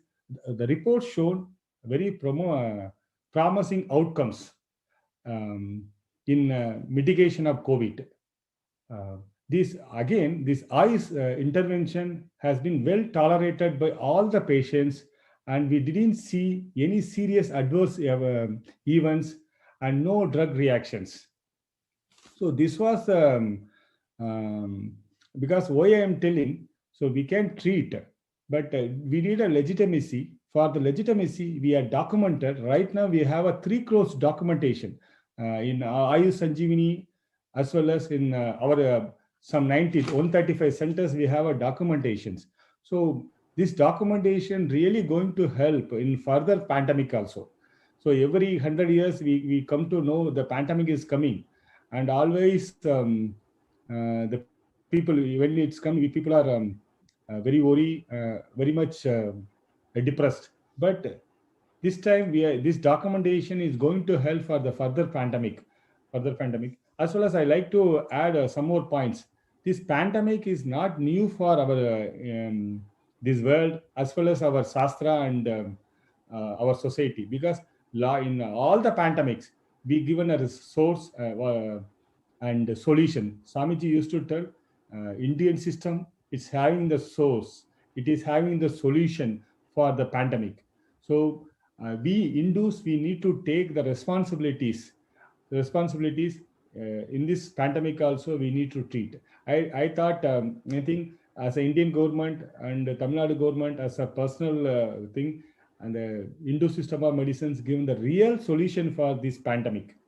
And we have the reference in our Charaka Samhita. The Charaka Samhita is the main book for Ayurveda. In that Vimanasthana 3rd chapter called Janapado Domsam. Janapada Domsam. Jana or Domsa. So Jana as a whole population getting the Domsa, they are killed. The Janapada Domsa. Like a Janapada Domsa means it's an epidemic or pandemic. The people are dying as a whole. The chapter is explaining how this Janapada Domsa occurs and what are the treatment, what are the lakshanas, what we need to follow. The total is there. Just 2-3 minutes I will explain. And if I read, it's good. See, the main karana of the Janapada Domsa is adharma. Adharma is a main karana.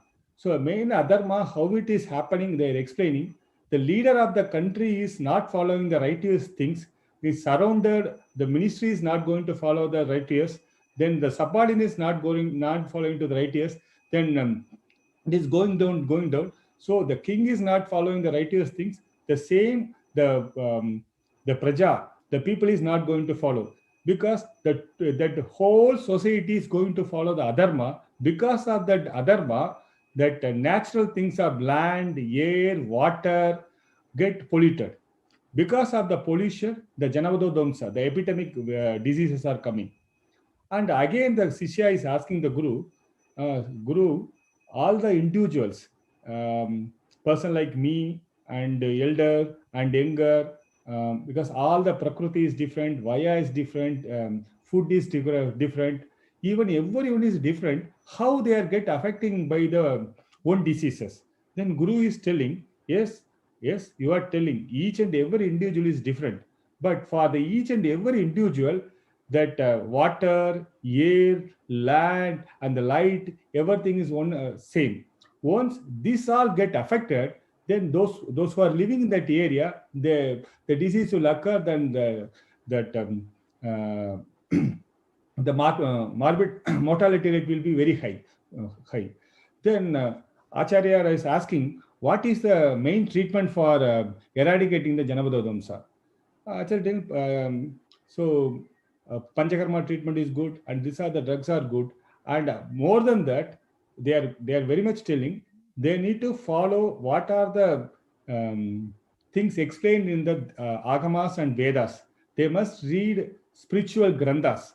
They need to have a link and contact with the sannyasis, and they need to they need to respect the Brahmins. They need to respect the elders, and they need to follow the Dharma, Ahimsa. They need to follow the Dharma, Ahimsa, Abhirigraha. These are the main line of treatment the book is explaining.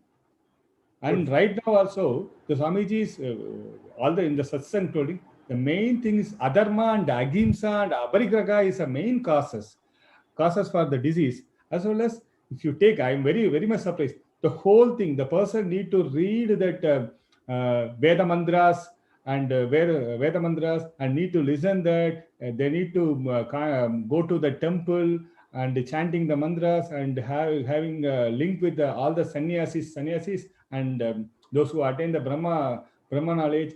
Then only the person will come out from the diseases, this endemic. This is the treatment they explained in the Charaka Samgita Uttarasthana Janavado Domsa Adhyaya. Thank you, Ayya. Super. Janapada Domsa. It's completely a new learning, and I understand the medical book is talking about Dharma. Of course, we know that in Hinduism, when we talk about the entire Varnashrama Dharma and all. What are the responsibilities and duties for each and every one, and we always given the first priority to dharmas and sannyasi. I'm sure Prematma Swami would like to jump on this and take. This is exactly what Swamiji is telling. Satsang after satsang, and everything you just end up with this dharma. So you can just say a few words on this. How our Hindu sannyasa system, how our Hindu social structure is very important, not only in just protecting, but even not only just after comes is just protecting or curing it, just before that also it can have the capacity to protect it, and it can take care of the humanity. Just throw some light on that. Yes, definitely. Yeah, thank you, Nithyanandam. Yes, I very rightly said. In our Varnashra Dharma, each community, each group has a certain responsibility to live. And a group of people who can dedicate for earning, for the Vaishyas, right? They focus on the business aspect, and there is a group, the Kshatriyas, who protect the country. So like this, there are different varnas. The responsibility, not everybody will be able to dedicate their time in protecting the sacred scriptures and ensuring that the knowledge is transmitted and followed. So that is where the responsibility of the sannyasis comes, where this guru, through the Guru Parampara, that sacred knowledge of all the scriptures is one, shared, protected, lived, and that is the responsibility of the sannyasis, where it is essential. Swamiji says at this day and age, it is not like when you become old and then you take sannyas. It is very, very important that we need more and more sannyasis to protect the dharma. As Rajapandya rightly said, the problem that we are in today, the situation that we are in today, is because of the adharma, the greed in grabbing everything, whatever it is, not really bothering neither about the planet Earth, neither about others, just as much as of greed. Grabbing is because of greed, right? It is because of that we are in this situation. And as Ayya was saying, when we are taking the medicine, the different types of medicine system, the modern medicine is basically considering only the matter aspect of it, not the life. And while we are going all out in grabbing everything and without the consideration of how it can affect us, without seeing the effect, the complete dimension, just because you take some medicine, it is not everything is going to be sorted out. And of course, there are side effects also. So the Hindu system was holistic in approach, and the solution for any problem, we do never address the surface level. Like if you take a simple thing as a headache, the immediate solution is take a medicine that will numb the pain, not that something that will cure the pain is what the modern medicine is leading us to, not addressing where the source of the pain is coming from and how to address this. Exactly. And this is what is commercialized, and everybody is running behind this. And naturally, when the ecosystem is imbalanced, we end up in such a pandemic, not knowing how to protect ourselves or our future, our humanity. This is what Swamiji is now avoiding, or giving us the knowledge of why we are here today. It is because of this adharma, and why it is essential to protect our sacred Hindu scriptures, Hindu lifestyle, which is the only solution for humanity. So the Kailasa, Swamiji is reviving for this purpose because as on today, there is no other single Hindu nation, there is no other country which has Hinduism as an official religion where such a holistic depth approach is given to every dimension of life, whether it is medicine, whether it is education, or even enlightenment for which we are born. So the purpose of Kailasa that Swamiji is reviving is for this purpose, not just for Hindus, not just to revive Hinduism, but Hinduism is the only solution for humanity, whether it be medicine, whether it be a pandemic or epidemic or economic problems or violence or anything. Hinduism is the only solution. It is not that I'm just saying this, because it is a proven history that we have seen over thousands of years how Hinduism has been the solution. But unfortunately, we have failed to protect. That is why we are in the situation. And thank you. I'm just taking this opportunity to remind every Hindu out there, please, our voices matter. Our voices are important. Hindu votes are sacred. Please take a simple step, a couple of minutes to cast your vote on the Hindu rights. You can go to kailasa.org/Hindu votes and cast your vote, your opinion on the matters that matter to us. So thank you. Yeah. Exactly. Thank you. So, taking your keywords of Janma Dvamsa. Yeah. So it is one of the, we understand from all the perspective in all the panels, the greediness of the society.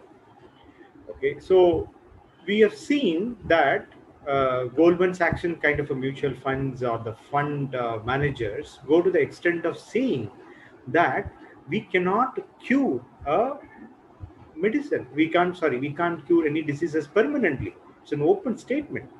So the corporatism, whatever the name you give it, colonialism, corporatism, whatever the name you give it, it's purely running on a greedy thing, and it's no hidden fact about it. So when it's upfront that I'm an investor of X company, X pharma company, my company as an investment, it goes, if I'm a fund manager, if I'm a a corporate of that background, I have to do all things, whatever I am doing it for that well-being of the stakeholders, that become a dharma for it. That is the way now people started interrupting. My dharma is take care of my stakeholders. Coke could be able to come there and openly say, I have to take care of my stakeholders because I can do anything. Exactly, so yeah. So this is a point I wanted to actually involve Santalakshmi Ma or Akilaya to just say how we can, this greediness. There are 2 points I want you to just share. Is one is greediness, and second is let us take the greediness part first. How we can address this, or we can recontextualize it. And Akilaya, you both can just share the light on it. Is it really? Yeah. Please continue. Yeah. Thank you. As you were sharing that how the corporate people, the whole medical system, especially modern medical system, went to hands of corporate people and this thing. I would like to quote Swamiji's exact straightforward words towards this. I'll just tell that I would like to share that. Swamiji says that, why do you think Hindu medicines have not become popular? Because no one can exploit it. Your body cannot be the income source for anyone else. The medicines can be grown in your backyard. The food and medicine comes from your own home. It cannot come from any lab, from any multinational company. No one person or group can exploit trillions and trillions and keep you as your slave. The medical tax terrorism cannot be there anymore.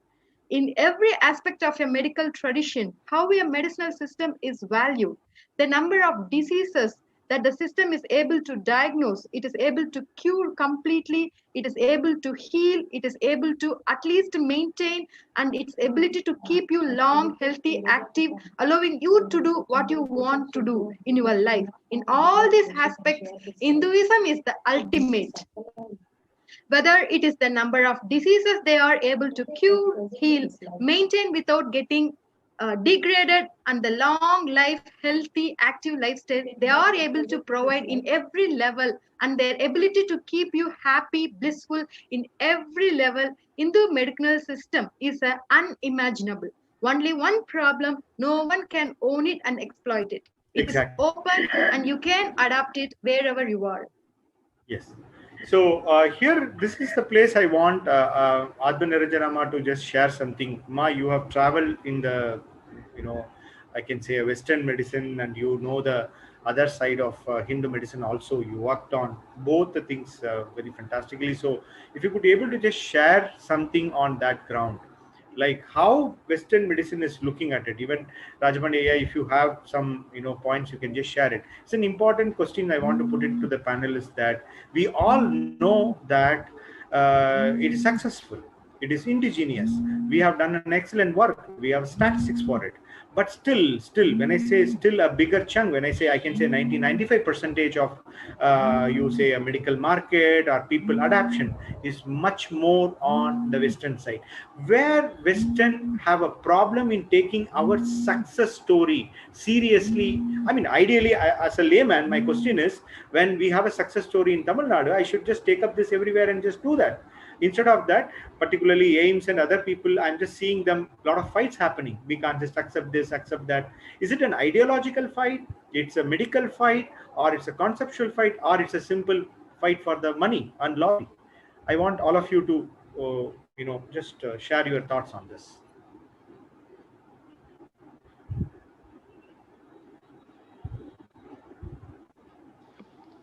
Yes, Ekila, yeah.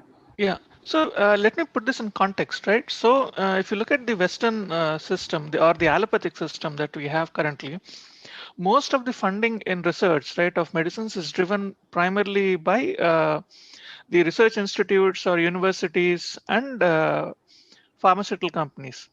But the funding for the entire ecosystem is predominantly coming from pharmaceutical companies. So that is why if you look at pre-COVID numbers, 33% of the research, the funding would cut off midway through. And these, the funding is like, it's not like they ran out of money and the funding is being cut to, for a variety of reasons. The reason is not officially disclosed, but it's everyone knows why it happens. When a research is being successful, or it is going into a pathway which reduces the revenue aspect of a company or a pharmaceutical company, those projects seem to be cut off. Now you have built an ecosystem where you are trying to find cures which will increase revenue for the company, not necessarily increase the quality for the patient. Now, this is all well documented, right? I mean, this is not something that is unknown. Yes. So the same thought current has pervaded during the COVID. Yes, okay. Yes, Ma, you wanted to interpret and add something. Please continue. I just wanted to add and acknowledge what exactly Akhil is telling.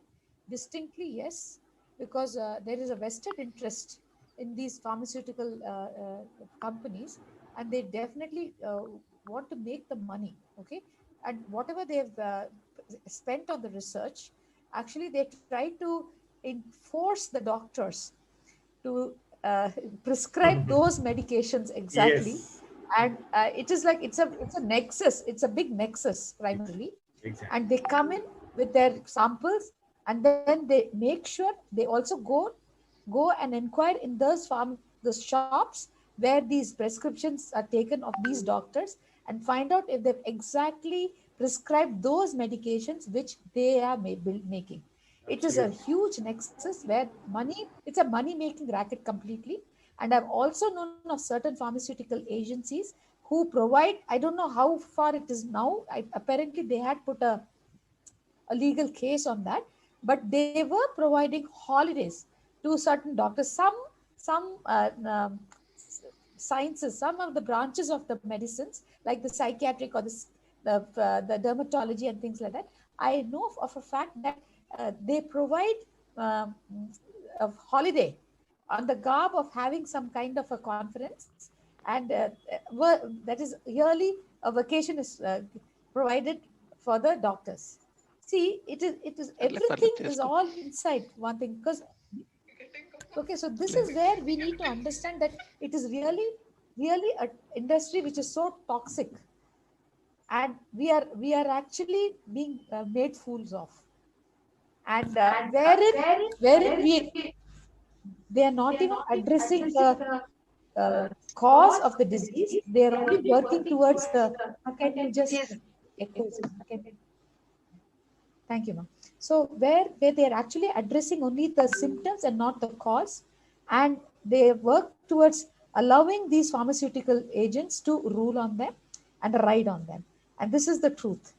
Where our Hindu medicine and the ancient medicine system was so beautiful, and there were no side effects also. Please understand, the side effects also are negligible. I think Rajapandi Ayya will actually endorse this.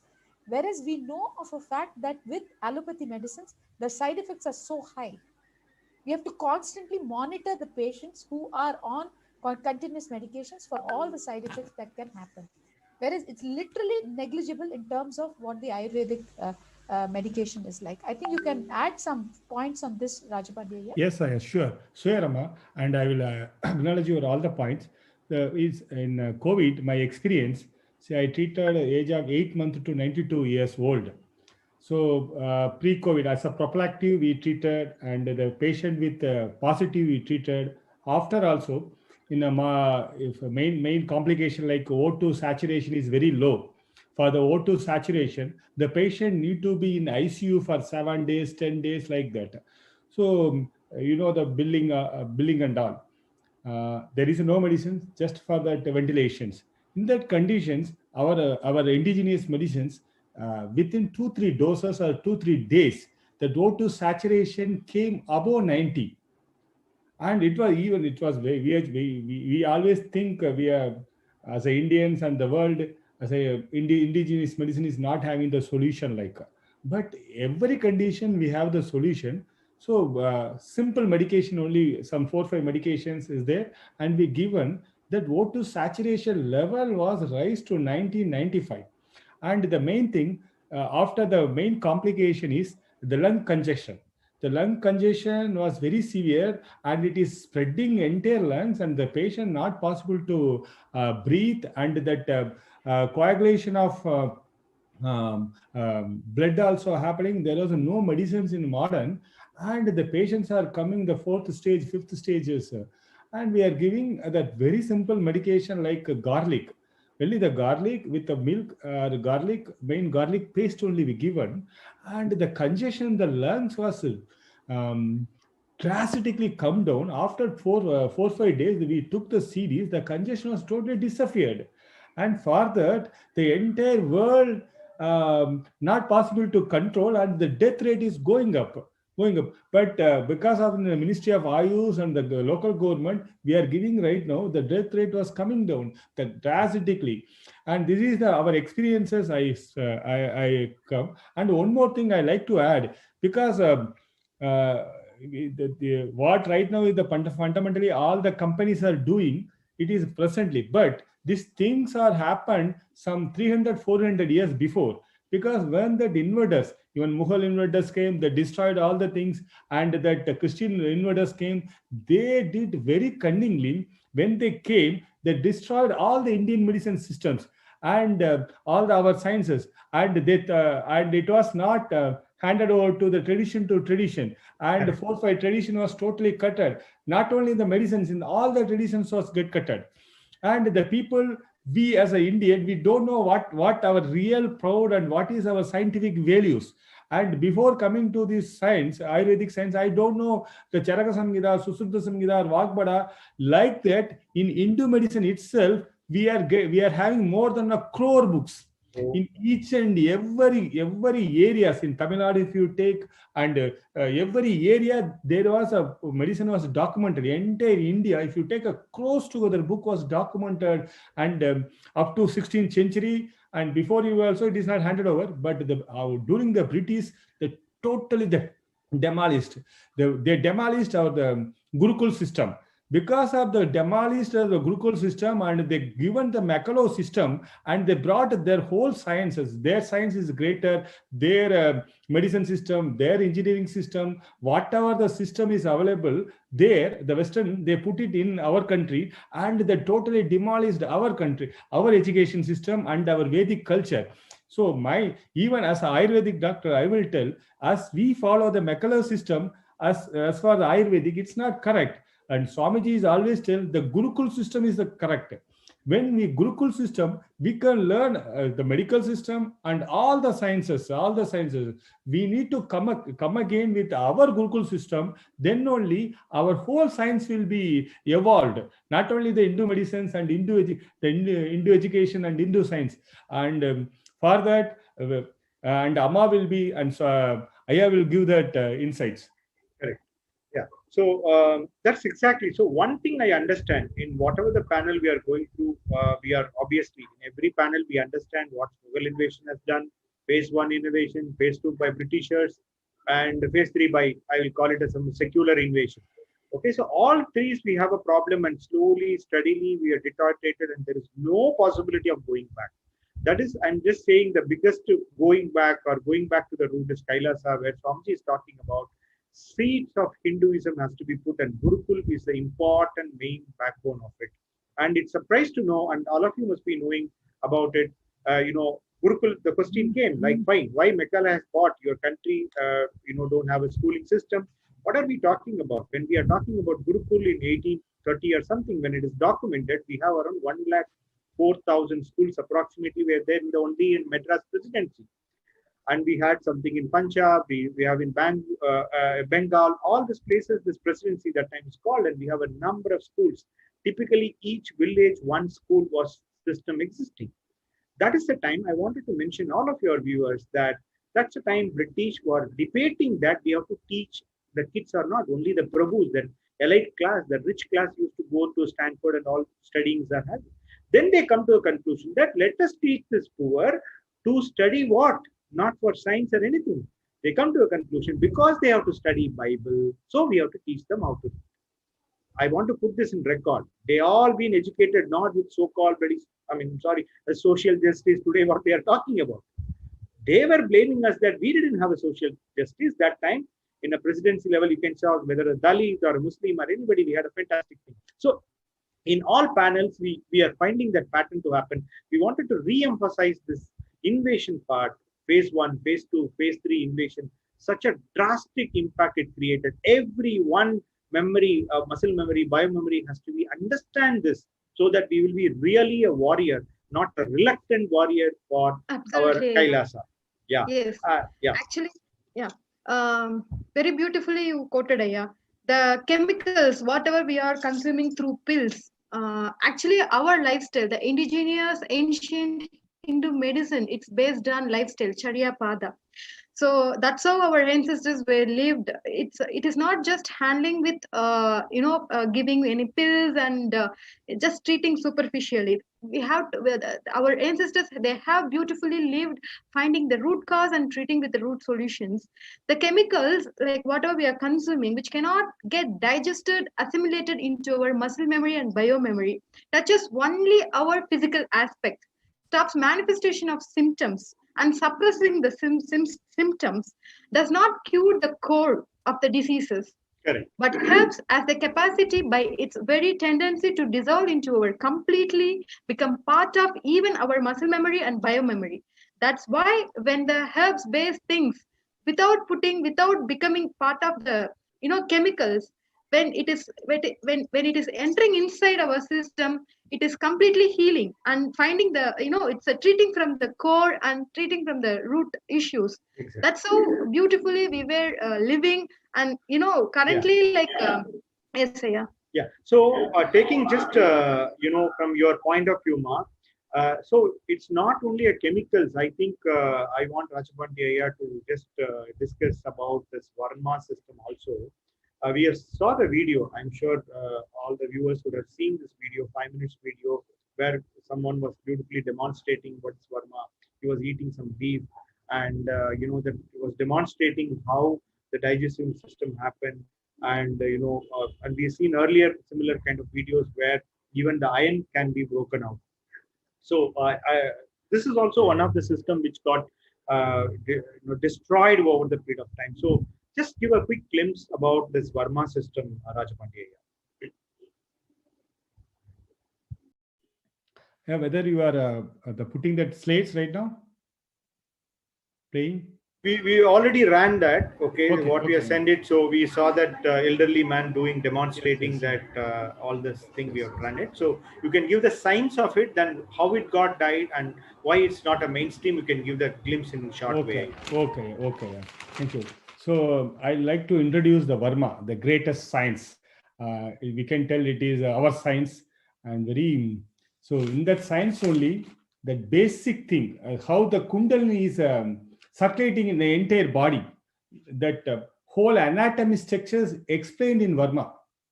And we'll tell what is a Varma exact translation in India. We can, in English we call it a vital point. Vital point. So what is meaning of vital point? Vital point may be in a junction, or we can call a junction means, I will explain. So for the hand, this is a junction point. This is a junction point. If anything is occur, any deformities occur in this junction, this finger is not going to work. If for a modern, we can take carpal tunnel syndrome, exactly this Varma point is getting affected. So from there, in this area is not going to get that energy. So it's not going to functioning. I like that Varma point we can call as a junction area or powerhouse or transmitters. Like if you take right now everyone getting the cervical spondylosis, there the entire area, that entire upper limb, they are getting numbness and the pain and swelling. There that cervical C6, C4 or C7, there is a the modern, they are telling there is a disc prolapse. Like we used to call it, there is a pidary marma. It is a main storehouse. It was get affected. It's a transformer like Varma. If it is get affected, this whole area is not going to function. Not going to function. Again, all the chakras coming under Varma point. Varma point. This all the chakras we will take. It is a source or power station for the Varma points. So all the chakras is a Varma point, as well as mainly 108 Varmas are explained. Major Varmas are 108, and it is head Varmas, trunk Varmas, and upper limb and lower limb Varmas, and 108 is explained. In that, the six main Varmas, main Varmas are Shat Varmas, Shat chakras. And what they are exactly explaining, from the Kundalini, the source, the Vasi is awakening, it is traveling all the chakras, it is traveling, each and every chakras having that nadis. Through the nadis, it is circulating to the bodies, entire body, from the chakras it is circulating. We are having 7,200 nadis in our body. In that 7,200, 3 nadis are very important: Sulmuna Nadi, Idangala Nadi, and Pingala Nadi. So these 3 nadis, it is going all the 7 chakras. All the 7 chakras, these Idangala, Pingala, and Sulmuna Nadi is traveling, because it's a main nadis. From this nadi, and it is connecting the such chakras. From there, each and every chakras, that nadi is going. If you take in the Manipuraga chakra, from the Manipura chakra, there is a nadi is emerging, and it is going to all the internal organs. If it is going to the liver, in the liver there is called Atichuriki Varma. If Atichuriki Varma is single, the liver is not going to get energy. So what we will do, if liver for a problem, we will just stimulate that Atichuriki Varma, because then that Vasi, that energy will passing like that. If it is Vishuddhi Marma, in here, Vishuddhi Chakra is there. From here, that thyroid and parathyroid and vocal cord is getting the energy. So anything is a problem in that area, that particular Varma we are stimulating. So like that. Exactly, beautiful. Energy cycles, this whole system, how from the energy is arising from the Kundalini, how it is passing through the chakras. how it is passing through chakra, how it is traveling each and every body cells, and how it is functioning like. Even any chakra is get affected, that particular organ is not going to work. The Swamiji's the total ASB classes, because this chakra is not only passing that energy, and through only that the mind energy, all spiritual energy and food energy, everything is going. The modern is not having this science, and our entire science is it's Varma. It's having a lot of books, Varma Birangi, Varma Kannadi, Agasthyar Varma, and it's mainly dealing how these 700 chakras, each and every chakras, how it is connected, how that each and every organs was get connected. We have a fundamental, because right now that anatomy and physiology what we are following the modern, we have more than that wonderful anatomy physiology we have, and it's totally distracted. I like to say something about the Varma Vaidyas are very famous in Kanyakumari area, and even in that Kerala, Malabar areas.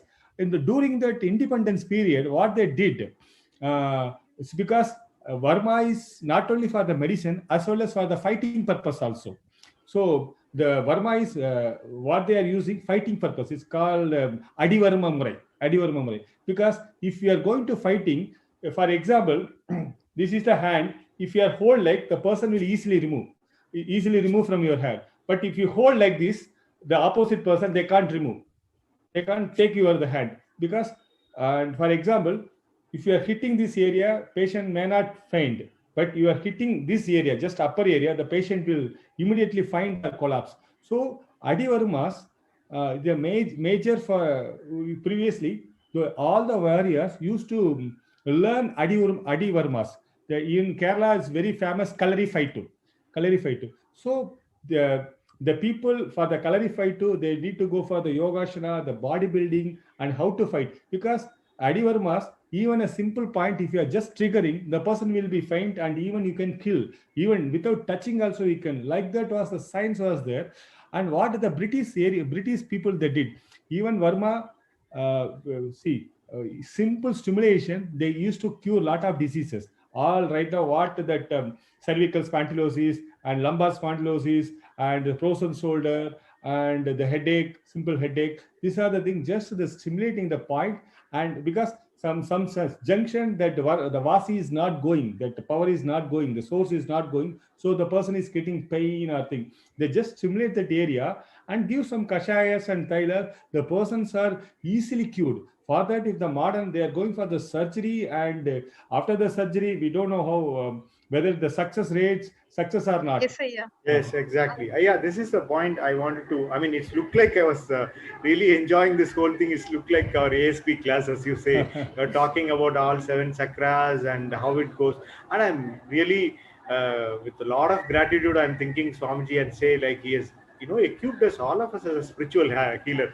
To honestly speaking, as a layman, this is all jumping jargon for me. But as a spiritual healer, he has empowered us in just by touching it, and we were, thousands and thousands of people are just healing in this, healing the world, healing the, the entire universe. Of course, Swamiji is healer. He has healed many people, and Swamiji equipped thousands of healers. That is something amazing in the spiritual continuation. At least I have not heard about it. This kind of spiritual revolution happened earlier. We know that many gurus have come and they were the spiritual healers and they have done miracles. We know about it. We read tens and tens of stories. But some guru who can make 1,000 healers and going to the masses and doing changes is absolutely a Hindu revolution or a spiritual revolution. This Kailasa, I love to be talked. So I want on the spiritual ground, Atman Naranjanama or Chandalakshmi, I can say the spiritual healing. So basic question what I want to ask is, yes, we all know that. What is that? We, as an experiencer of it, we have done for many people. I've done it in my family. I've done it in society. I know it works. But still there is a question on top of it. There is a knife hanging on it. Still there is a world which is looking with a suspectable specs.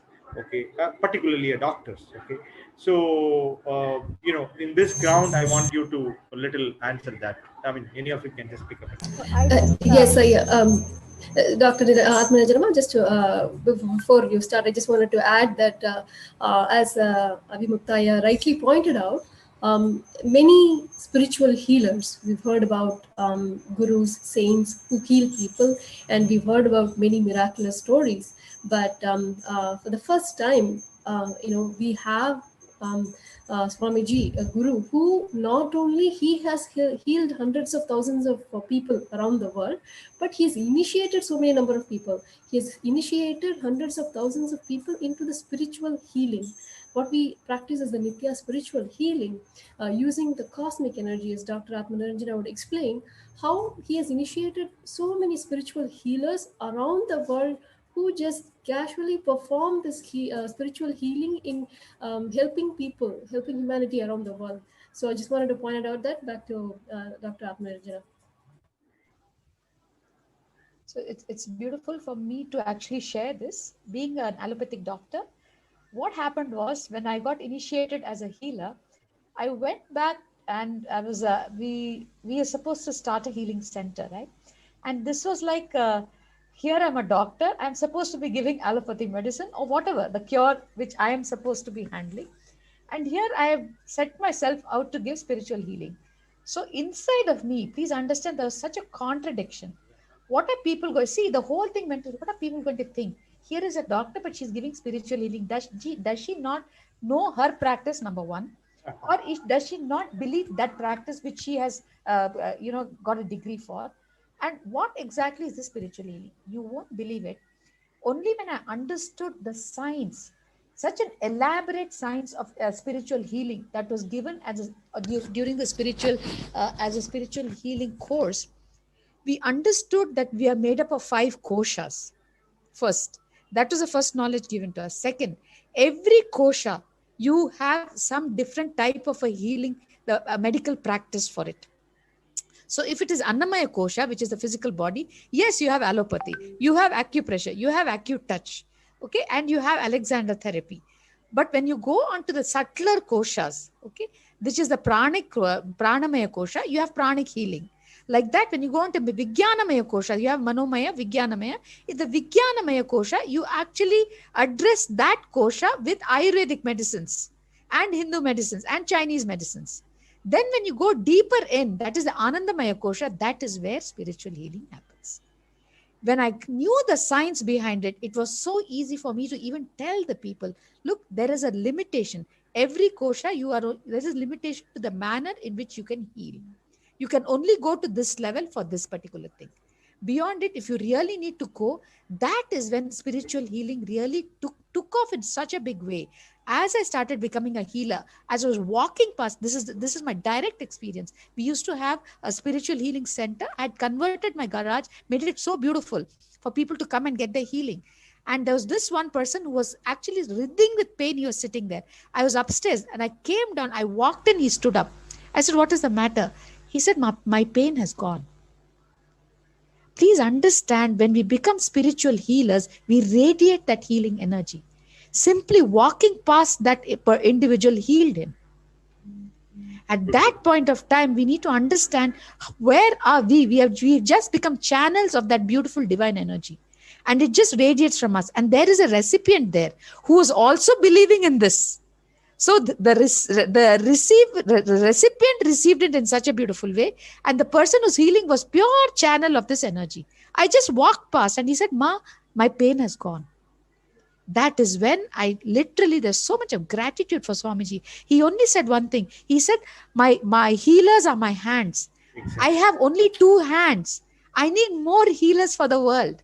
And that is how we all came in as healers. And believe me, every bit of it, as we are healing, and I have been healed by Swamiji for my rheumatoid arthritis. And my blood test was negative after he gave me the healing. This is just an example of me sitting here who received Swamiji's healing. Even Ma, actually, I was, introduced as, Swamiji even when I was in during my college days and all those things, I have heard about Swamiji. That way only, like, oh, some very young Swami is there, where if he touches his, his energy space itself healing lots of people. That's how Swamiji also, like, it is a very beautiful thing where yeah, yeah, because Swamiji can. Uh, I hear that way, like, he can heal lots of people, lots of diseases, like where modern sciences are not, ready to, not ready. Modern science cannot heal, like cancerous, various types of cancer, third grade, and also all those things. So, but all these things, very simply by his touch and by his grace, it's simply melting, and people can very beautifully come out from all those diseases. Even I hear, like, first there's one Swami where he can heal all sorts of the diseases. That's why I was introduced by Swamiji. I want to share that. Yes, yes, it's absolutely nice to listen from you, Arvinarajanama. I know that the kind of healing things you have done in Chennai, I heard about it, I had an experience about it also many times. So it's like uh, when Swamiji energy comes, spiritual healing. The important is the recipient. The one point I'm just trying to understand, like, well, we know that in Annamaya Kosha, Vinganamaya Kosha, all these things are happening. The important part is even the recipient has to be open for that. That's an element. Today, for I to take anacin, metacin, I don't need to prepare myself because I'm treating my body as a simple hardware shop. So, as a chemical, so Swamiji very nicely say it is a chemistry or a biology. So when I understand the spiritual, it's biologically the life also taken into a part. The mind is playing a game, and there is some kind of, I don't know whether I name it as a surrender or acceptance, or at least the openness. The openness is there. So with the no logical mind, it works or doesn't work. Nothing stopping happening. So just it goes. Like Swamiji always asks, I need to have your permission to get inside you and heal it. So, that conscious confirmation, I call it a CC, a conscious confirmation, and just it does the complete healing part of it. I think Akhil has one good story to share. Akhil, if you could be able to just pip in and say the story of anything on this healing side. It's just healing doesn't matter only in this Janma. Probably you can just share the story, what we talk about, that arrow, and, you can. Yeah, so it's actually the story is not mine, it's my wife's actually. Yeah. So let's I have put to it tell this you, way. I was also there at that time. Yeah, Yes. there are a lot of witnesses around here. Okay, actually, most of the witnesses are doctors, not ordinary people. Okay. I mean, first-hand witness, right? So it happened. I mean, so basically, this long story short, I'll try to summarize it in 30 seconds. My wife was hit by a arrow somewhere between the nose and the eye region, the soft bone, right? That is there, and it immediately broke. It was a blunt arrow, so that's why it immediately broke. And she was oozing blood, and the doctors were not able to control the bleeding. And they said she has to be taken to the hospital and surgery has to be done. The only thing the doctors are debating on was whether it has to be a microsurgery or regular surgery.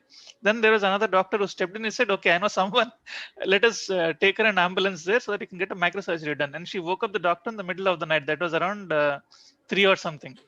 And in the meantime, Swamiji was calling my wife for healing. And once he called her, he touched her head and he did something. And in the meantime, I mean, the doctors put the band-aid and everything, right? So that the wound is not exposed. And she lost so much of blood that she almost fainted. Like probably she lost like half a pint of blood or something. And after Swamiji put her head, we took her to the hospital in the middle of the night. And in the meantime, there was this other doctor devotee who was waking up the ENT doctor because she knew it's only an ENT guy who can do the surgery. And she was getting the Dr. operating Shanti, room. I think Shanti Yeah, woke Dr. up Shanti the only. ENT doctor. Yeah. Yeah. I mean, she woke up the ENT doctor. She is not an ENT doctor. So then she was talking to the hospital and getting the operating room prepared and everything. And we went to the hospital. The ENT doctor was fresh from his sleep, and she was saying, "Let's go to the operating room." And the doctor was like, "No, wait. Let me just check her up in my room, and then we'll go to the operating room." And as soon as the bandage was opened, all of us were shocked. The injury that was there, right, the fracture that was there, Forget about the fracture. There was no trace of injury as well. All you could see was some old blood stain. That's it. And the doctor was looking at us, I mean, in a weird way. I mean, he didn't say it, but the expression was clear. For this, you woke me up in the middle of the night. And then he said there is no need for any, even the band-aid was not necessary, but he said just use the band-aid for one day so that, the soft tissue that is there is not exposed to dust. And he didn't know what else to do. There was no medicine required, nothing. So that's, I mean, even if I look this from economics point of view, the cost of the treatment is ridiculously low, right? So that is what I was trying to come with my reasonable argument. The whole system is geared up for revenue generation, not for minimizing effective treatment. See, in this case, the treatment was effective, low cost, everything. Now, if you're trying to build a Hindu system in the Western model, it's not going to give you the necessary outcome. So if you're trying to build up the Hindu system, you have to look at the Hindu economics as well, right? So there is a reason why Hindu system was so, I mean, how do I put it? Low cost, high effectiveness, right? The reason is the way the economics of the Hindu system is organized, right? So the doctors would get paid to keep the patient healthy. If the patient was sick, the responsibility of the treatment fell onto the doctors. Here it is the opposite. Here the doctors have an incentive to keep the patient sick. See, unless you try to address that fundamental systemic issue, otherwise it breaks my head, right? I mean, it breaks my heart to see there are so many low-cost treatments available globally, which are directly or indirectly related to Hinduism, and yet none of them are adopted. Why? Because there is a revenue impact. Exactly. Like even in US, right? For example, they are, when I speak to doctors here, they say, oh no, things have gotten so much better. Now we are given a fixed amount of money to treat the patient. So which means they have only limited amount of treatment that revenue they can extract per patient. So which means they need more number of people to be sick. Correct. Instead of one person being sick, they have to get more people sick to get the same revenue. Yeah, so this is about one patient, $10,000. Now we have $1, so we need to have a 10,000 patients. 10,000 patients. 10,000 patients. Yeah, I also have to add something here. It's a very interesting thing. So a person comes in with fever, and you have n number of reasons for fever. So you have to see some prescriptions of which the doctors give. Okay, malaria can cause fever. Dengue can cause fever. It could be a viral fever. It could be the reason. This could be just an influenza could be the cause for the fever. Now you have listed about 5 or 6 causes for the fever. The prescription will have all the medicines for all the diseases. Oh. It's so unfortunate. And that I've seen prescriptions like that. And that is where the Hindu system of treatment is something amazing, because based on the nadi, exactly what is wrong with that particular person is all that is. You cannot have one uniform medicine for everything. Exactly. It doesn't work. Right? So there is Amma, I want to take you on that. Okay, I'm just thinking from another desk, and I wanted to ask this. When I was asking with the Western mediciners, allopathic mediciners, they said, fine. I said, we are very customized. But what the point they were trying to mention is, what is the possibility if I miss something? He said, we don't want to take a risk. That's the reason they were giving is we don't want to take a risk. So, I mean, I want you guys to answer it, rightly. I have a very beautiful thing for this. Literally, in the West, the medicine is defensive. Okay? Because you can be sued. For anything that you do, you can be sued. Here, it never really worked like that. Doctors were looked upon as gods. Okay. You understand? So anything that comes from them, it's a complete trust on that system. So there's no question of even thinking that that person would make an error. Yeah. So they're just waiting for the doctor to make an error. Oh. I have my own, absolutely defensive. I have my own nephew. Because of what he had to go through, he became a spastic at the age of 12 months. It's a very, very sad story. But they took a biopsy of the heart, saying that there's chicken pox and there's a problem in the heart. And they took a biopsy of the heart stopped, the blood supply to the head stopped, and the child became a spastic. Lifelong, this child now is a spastic. So it's a fear of the doctor. They don't want to take a risk, so they wanted to give all and get complete. Means technically in the paper, they wanted to be very safe. So I say, boss, I am safe legally. So they did it. Actually, because I can give you the a heart is reason. exactly. I'm telling you, the heart is enlarged. I have to do a biopsy. If I don't do a biopsy, I'll be questioned. Now, what happened? The child became a spastic. Now, can you bring back that child again? That is what my brother asked. Is it, can you bring this child back to me? Can you give me this child back in his full health? Actually, I have something to It add was here. iatrogenic. Please understand, it was iatrogenic, which is doctor induced. And life is gone. The family is shattered. Everything went wrong for them. If it would have been done in a Hindu medical way, probably You would have just waited. I'm telling you, would have just waited, given boosted them with the immune system, muted. So they would have just given some immune boosters and waited for that. It was just a chickenpox virus which had caused it. 100%, I'm telling you, it just wait and watch, and it would have happened beautiful. It was so unfortunate. They were so aggressive in their intervention, and that's the first thing that they do. There is no question of wait and watch, see what's happening.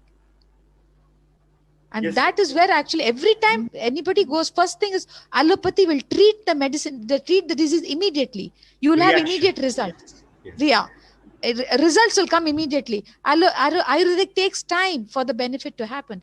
Yes, it will take time. But if you're willing to wait for it, yes, you know you've got the best for you. And that is what is important. Actually, Avimukta, here where through third eye scanning, beautifully we could have got beautifully we could have that's how Swamiji is beautifully reviving all these sciences. Obviously, the spiritual healing and through third eye we could have scanned very beautifully and come for certain conclusion, gone for some Ayurvedic and Siddha medicinal herbs and all those things we could have. Then later, at least we could have saved the child from that accident. Exactly. So I saw many of our balasans, go to the extent of when they, in the name of, our guys goes and do the scanning, they take a paper and draw. They are not a medical students. They say, where is this problem happening? And beautifully say, just since you're saying third eye and just expanding on it, healers, yes, we are all spiritual healers. That adding with the third eye component, oh God. I mean, it's a funny cliche where say it's a medical miracle. Every movie we listen that, oh God, it's a medical miracle. In every scanning cases, we will find it, oh God, it's a spiritual medical miracle. We have seen that in many cases, how our balasans did it. So I'm really taking a nice point. Thanks, Akhil. I have not given you a time on Hindu economy or medicine economy. So somehow you brought the spiritual healing is an excellent economical system. The same case, I'm sure, Adnan Rajarama was talking about, I'm sure that it would have been run into lakhs, lakhs or some 10 lakhs, it would have been run into. The same Ayurveda, whatever, our Hindu medicine would have taken, it will be maybe a 1 by 10. It's not even the question. It's not the question of lakhs, one life went. Life, I understand. I got the family was shattered. Family was shattered, The whole thing was it was so upsetting. We just didn't know what to do. And believe me, as a doctor in India, I was helpless. The child was unconscious. We couldn't do anything. And they took the consent of the parent. Obviously. Legally, you see how the whole thing works? They're very legally safe legally. You cannot do anything to them. You understand? He rings me up. He says, Ma, it is a question of death, life or death for the child. Should I sign up? Should I not? I said, what can I do? Say from here, Ma, I cannot say anything to you. Do the best for the situation there that is there. That's all I could tell him. Because either which way it would have gone wrong. Yes, Rajapandya, you want to say something? Yes, I want to add a little bit. And whatever the thing Amai still is totally right. But fundamentally, the Hindu medicine system, how we are treating the patient, how we are treating as a disease. If Tamil you call marundu, maru undu. Just we are supporting the body only healing the disease. Oh, beautiful. We are not treating. The body is having the own intelligence and it's know what to do, and we are supporting the body. The intelligence is healing. And Ayurvedic is called patya. It's a way, how to weigh. The way Aushada, these all are, we are giving, supporting the body intelligent only treating the patient. We are not treating the patient. So we are supporting with some drugs that intelligent, the consciousness only treating the disease. That is our basic fundamental. Excellent. Yes. There is nothing called intelligent. There is nothing called consciousness. For them, it's a chemical factory, nut and bolt. It's right? a machine. Quickly. Yeah, mission purely. So when I got a leg breaker, the doctor asked this. You wanted to walk in 4 months, 6 months. He put a fear in me. A 6 month in Bombay, how will you travel? Then I got literally scared. You want to travel in 1 month quickly? I said yes. Then operation is the only way. Then other guy was saying fine. In any way, in 2 months you would have all things without your nut and bolt. It would have been cured. Or with a safe, you would have been traveled. Okay, you don't need to carry one more bolt in you. But they use our fear system. The whole system is on fear and greedy. They want to be legally safe, and at the same time we want everything quick. I know, as if it's a one-man life. In the one-man life, I remember what the doctor used a word. Within 2 months, you can go with your family and take a car and sit in this, one of the pole is there. There you can sit and relax. I said, what the hell? Instead of 2 months relaxing, I would have gone after 6 months and relaxed it. But just this is a thing he put inside me. And when already your leg is broken, you get little scare off and you want to have a quick result and you just go for it. So we are just discussing about it, how the psychology of this, our Hindu medicine is so open, no fear, no greed, so beautifully aligned with the human values. There, other side, we find it's pure fear and greed and little adharmic also. Yes, Akhil, you wanted to say something. Please carry on. Wanted to add on the points, right? So I just wanted to build up on. Okay, so we clearly know that Ayurvedic system is a much more sophisticated system, and what is called as personalized medicine, right? So for the Western, for the allopathic medicine, the holy grail of the entire system is how do you do personalized medicine. But what we ourselves don't realize is Ayurveda, Siddha, most of these traditions are actually personalized medicine which have been perfected for thousands of years, right? Exactly. Now, but the problem is this, right? We know, there are a lot of, now what system will work on what system, right? So whether Ayurveda system should become supplemental for allopathy or allopathy should become supplemental for Ayurveda. Exactly. That's the first debate that has to be resolved in the current societies where we are. Now, the way things are, it's not an easy fight, right? Like, for example, India recently, Ayurvedic doctors were finally restored. I wouldn't use the word given, restored their ability to do surgeries. And we have seen all the doctors have literally, come up in arms. One renowned doctor is shouting that even Ayurveda is not even science and all of that nonsense, right? Now, that is one aspect of it. The other aspect is, like, for example, I'll give you my own experience, right? So, like, I myself have been initiated as a healer by Swamiji, right? Now, I recently had actually a couple of years back, had a problem where there is a problem in the brain. Now, I knew what the problem was and what the solution is most likely going to be, but I definitely knew what the problem was not. So the doctors in US were all confused and they're thinking, oh, we don't know what it is. So we'll poke a hole in your brain and then we'll figure out what needs to be done. And I couldn't say no to them because the way system is designed, right? I as a patient have no right over my treatment, even though on paper they say, yes, patient has every right. Patient has a right to deny the treatment, but he doesn't have a right over what treatment he wants to go with. Now, the doctors would refuse to treat me without a biopsy in my brain. Now, the problem was the biopsy had to be done between motor cortex and frontal lobe. So what it means is, even if they mess up biopsy a little bit, my entire body, one side of my body would have gone paralyzed. And the doctors would prefer paralyzing my body than treat me empirically. I mean, I was using their own logic to tell them, hey, you should be treating me empirically first. Let us try it out. If it doesn't work, then we will go with biopsy. You won't believe, no doctor would agree to that. Then we were thinking, okay, how do we deal this? So in India also the same logic was given by the doctors. But one difference was in India, they have to depend on me for my money, right? Because I am paying out of my pocket. In US, the insurance company does the payment. So I have no right in payment also. So I could bulldoze the doctors to say, okay, you will treat me empirically. Now in US, how do we get the medicines in US and all of that? So you're figuring out all the legal methods. Now, I was without medicine for almost 2 or 3 months. And once the infection spread to my lungs, then the doctors were able to diagnose without poking a hole in my brain and treat it. Now, why I mentioned this story was, Here I have used the Hindu system to analyze myself and come to a conclusion, which I was proven right eventually.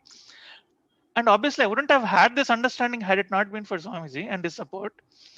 Now, how am I going to implement it? Right? My own, I had to spend more money just to make sure I don't get paralyzed.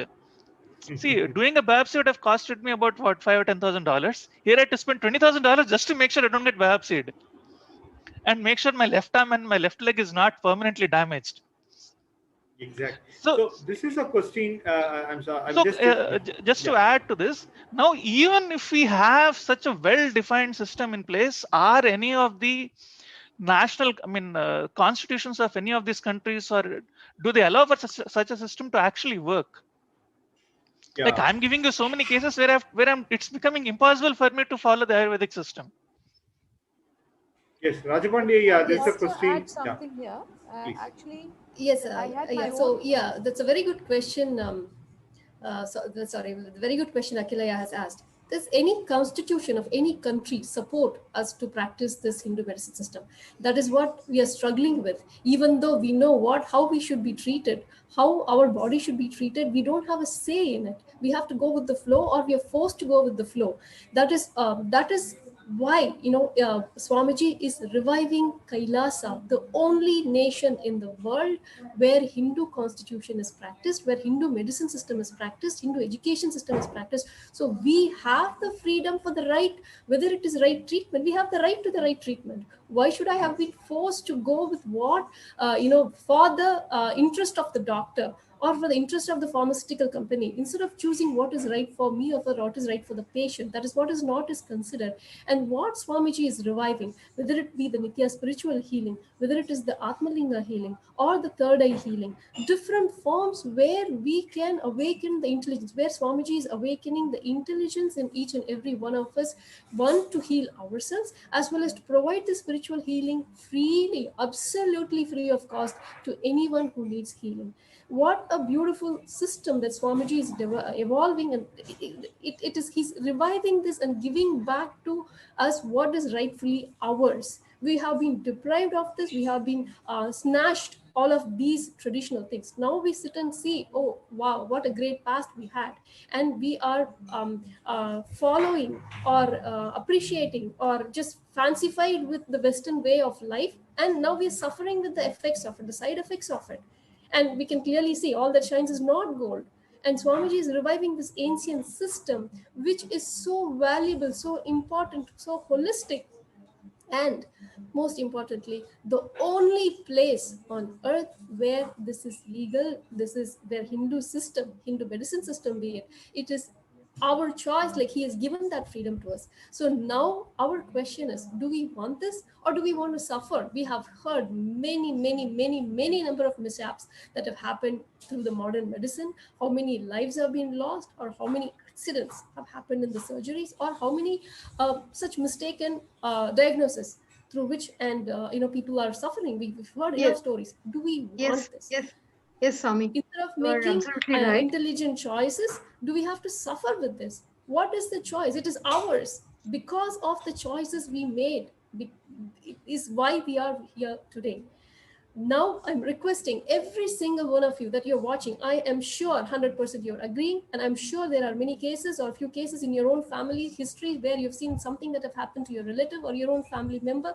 You know that. Is this what we are left with? No. The clear answer is no. Swamiji is giving us the right solution, our option to have our own indigenous medicine system back. That is what Kailasa is giving back to us. So all we need to do right now is take a moment and cast your vote. Yes, we want this kind of intelligent lifestyle back to us. So please visit kailasa.org/Hindu votes and cast your vote. And if you have already done so, please share. Please share with your friends, family, because every life matters. Not only Hindu lives, every single life matters, and every life has the right to have the right treatment. And it is our voice that is going to make a difference. So please share, enrich people, and let us all cast our votes so that we have the right intelligent way of Hindu medicine system for our life. Thank you, Master Lakshmi. Please. Thank you, Swami. So here, as so many of us, we have shared how spiritual healing has done lots of spiritual medical miracles. I would like to give a little bit brief on how spiritual healing works scientifically and how Swamiji have healed so many, touched so many beings, he has saved so many lives through spiritual healing. How he has initiated so many beings as a healers through slide presentation, and very very sad and unfortunate thing how it has been quoted as a superstitious and where we couldn't able to follow or follow this science, and we couldn't even preserve this science, and how it is just in front of our eyes. As Ma Prematma Swami was telling, the Indian constitution, the destruction is happening in the spiritual healing. How definitely we need the Hindu nation where we have to freely practicing all those things. So now we can go for the slide presentation.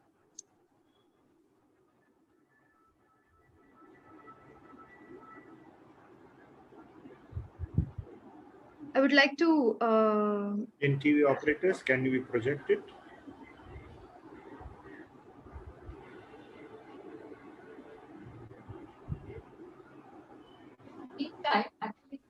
In the meantime, I would like to just share something. For 3 or 4 months, I was down with a very bad back. And I had a slip disc in practically 5 places on my vertebral column. And the doctors had suggested a surgery. And it is even the painkillers were not having any effect. And I just I came to the Adinam at that time. And just over a Sarva Darshan, that Swamiji was just going and giving healing, he just blew. Just a blow from him. And that was it. In 48 hours, the 3 months or 4 months pain simply vanished. I'm yet to see that pain again. And this is exactly what spiritual healing is all about. It really hits at the root. The layer that actually it works on is the Anandamaya Kosha, the deepest layer. Yes, so we have our operator ready with the slides.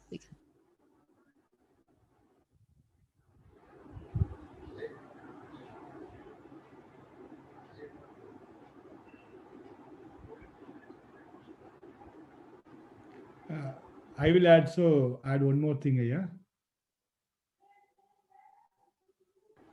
Yeah, so I think we are waiting for the slide. Let's complete it. It's a few minutes. Yes, my slide is there. Please go ahead. Santan Lakshmi.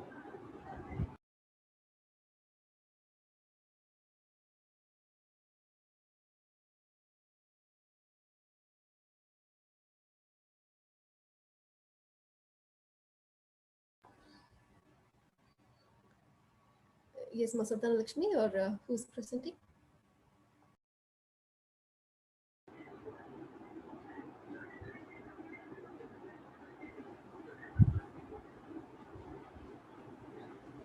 So I think it has to come from the beginning, spiritual healing.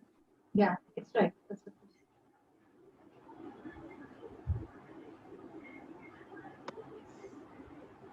So thank you.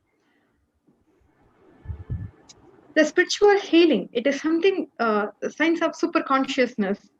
The next is it's a energy healing is a holistic, non-invasive therapy that treats the body, mind as an energetic continuum.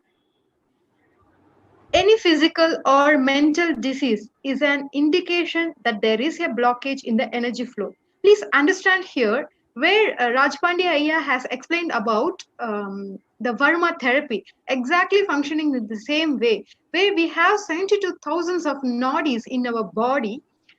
Exactly the blockages happens in certain energy flows. That's where diseases or discomforts or malfunctions happens.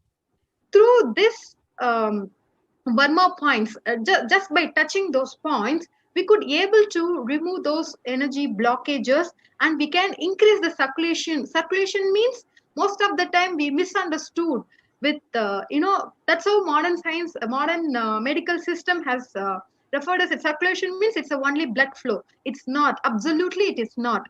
Circulation means it's a heat energy, electromagnetic energy, Vayu energy, and normal energy flow. Everything matters. Circulation means it includes all. Everything has to go the proper way to the particular cell. Then only the functions of the cell will be proper. Otherwise, gradually the degeneration will start. There, either Varma thing, like the Varma therapy, where we are touching the energy points and boosting up the energy flow or removing the blockages, all those things. The same way, like the energy healing, it's much more beyond that. It is also the removing the blockages in the energy flow and increasing the electromagnetic energy surrounding us and taking us towards the superconscious breakthrough. And many a times, merely clearing these blockages is enough, as the body's natural healing abilities take care of restoring the affected part to health. Next, we are coming to the Ananda Gandha, exactly where this spiritual healing works. The Ananda Gandha, in the sense, the fragrance of bliss, is a point in the body where the energy of all the other chakras is centered. So here we can see where Ananda Gandha chakra resides in our system, our body.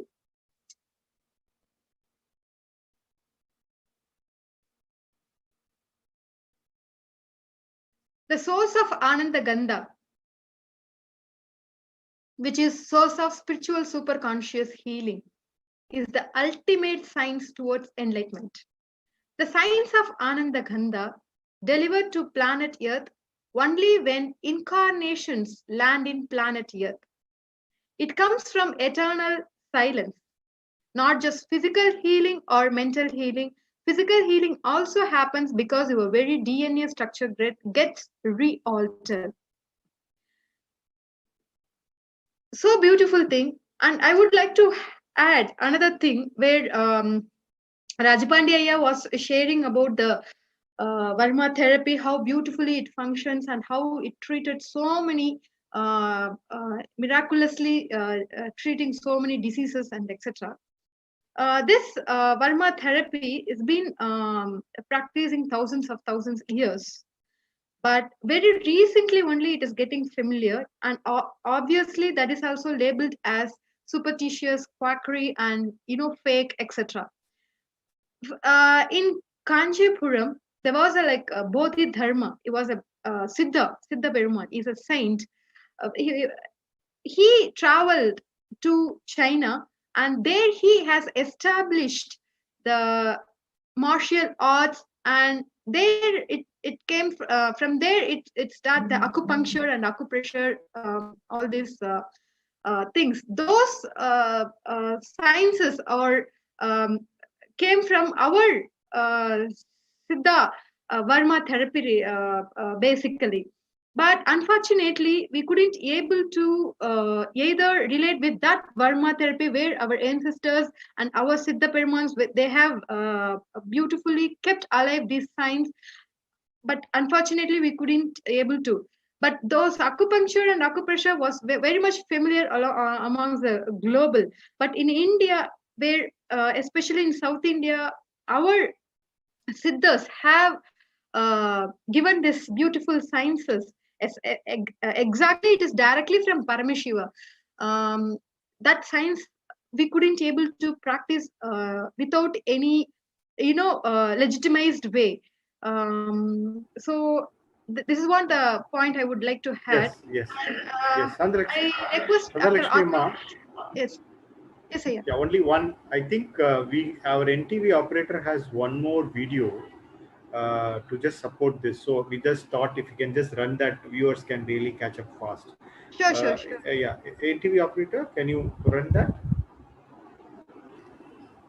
Yes. So this is a scientific research that is done on Nitya spiritual healing in the US. Yes. How the effect of it. So I would like to see.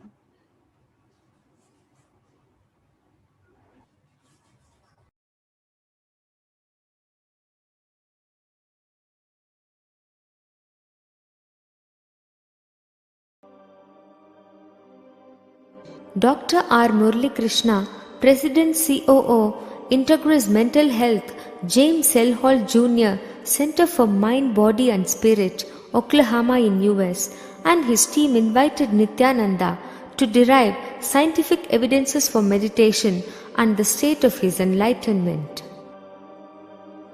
When Swamiji came, I have requested him to do one thing. I asked him, would you be willing to undergo some scientific investigation of the meditation process? He very cheerfully agreed without one complaint. He went for 3 repeat sessions for PET scanning and 3 repeat sessions for quantitative EEG sessions.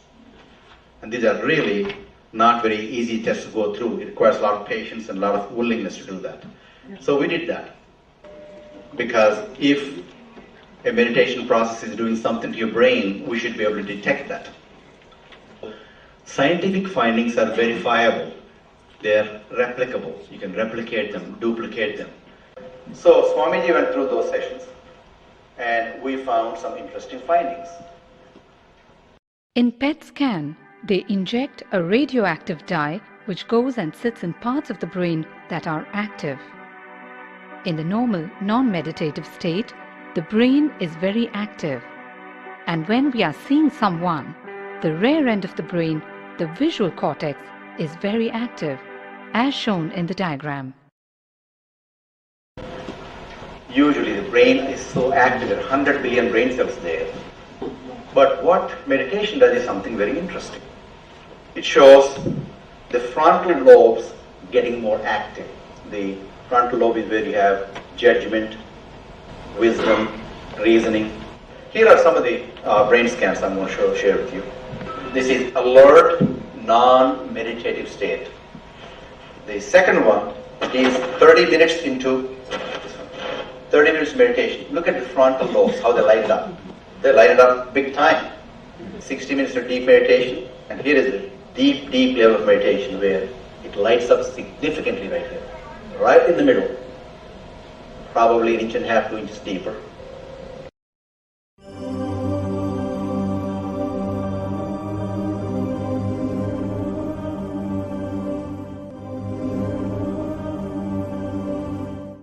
What's interesting was, Swami was inside, and that's the last part of that one. See that right here? So what's interesting was, I've never seen that before in my life, so the other parts I've seen may not be to the extent that Swamiji showed.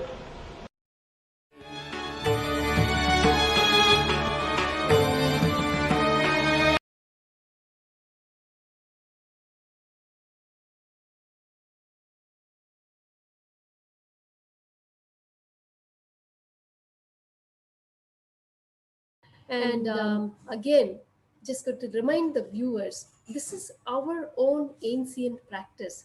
However, we do not have the freedom as Akilaya was pointing out. None of the countries out there have this Hindu medicine system as part of an legally approved treatment system, which is why we are struggling and forced to take modern medicine and suffer with the side effects of it.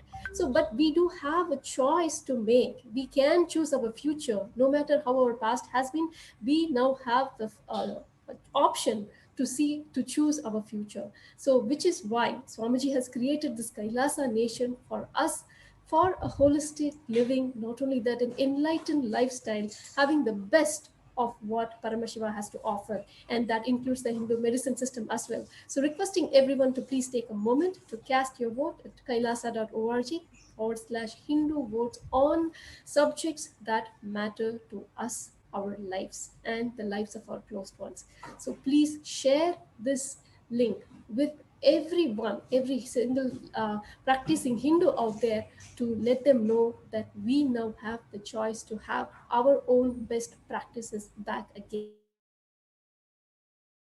Thank you so much. I'm sure all of you viewers would have already voted. I'm sure everyone would have voted. And please share this link in your local Sangha, local friends, families, acquaintances. This is the best way to know that what all important matters to Hinduism. We are asking a very, very critical question about Hinduism. Okay, we are talking about, is it temple has to be given to priest, Okay, what about secularism? This all question matter to us most. So please share this question. These all questions are defined or designed in such a way to create opinion polls and right narratives of what Hindus are thinking. So your contribution, your participation, and you are taking these messages to the practicing Hindus and outsiders matter most. That will really reflect what all we are thinking, and it just really reflect what has to be done. So it's just not any more survey, it's just matter of our life. It's not for us, it's for our generation to come. It's a very important action, activism in Hinduism, what Swamiji is trying to do. Please just share this vote to everyone. Let us continue our spiritual healing things. I'm really enjoying. Yes, please. Raj Pandey, yeah, please just carry on. Yeah, one thing I like to tell, very fundamentally, the Ayurveda science, the Hindu medicines, it's told for the enlightenment. So the first sloga, the main sloga is going, Dharmartha Sugashadhanam Ayurvedam Paramadraga. Ayurveda, it's told for the mukti, that moksha. For the purpose only, it's Ayurveda is told. So for the ecosystem, the clear ecosystem, what Swamiji is trying to build in KAILASA, for the ecosystem, for the conscious ecosystem, and build the consciously, the person need to alive, the system is told. And second, Rahadi Rohan. Roha means Vyadi or diseases. Rahadi Rohan means Raga, Mada, Matsarya, Kama, Krodha, Bhaya.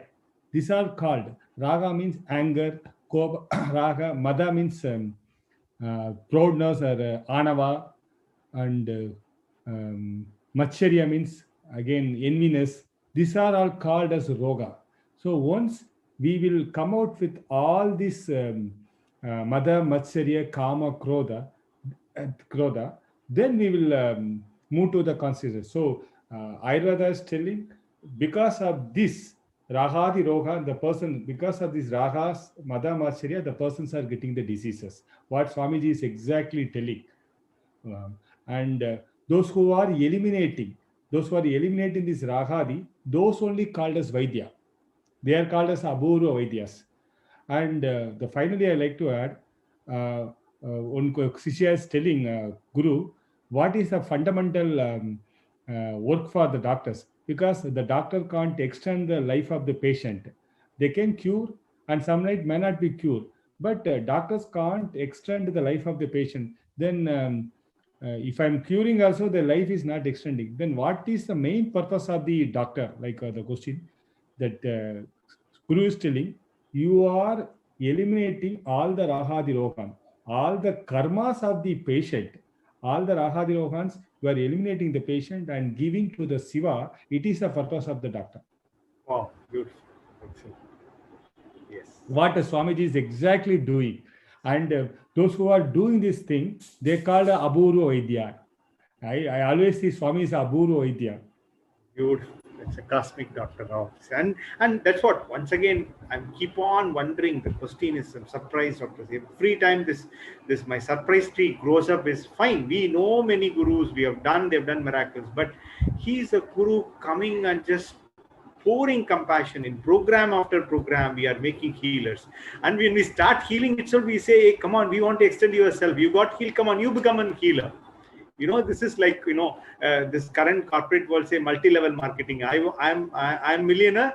You also become millionaire so that I'll become a billionaire. This is the way a multi-level marketing works. Here, Swamiji works and just making a healers after healers, and the beautiful cosmic healing is happening. And we have a lot of visitors watching our channel, and there are many people are just posting the question. Just I would like to read a couple of it. Dr. Murali is just typing this question. Of course, his point also is just making it. If Western medicine is proper science, it should agree largely with quantum physics, which is considered the best truth scientists know. But it does not. He's saying that Western medicine is not going ahead with the quantum physics. It is still working on Newtonian models.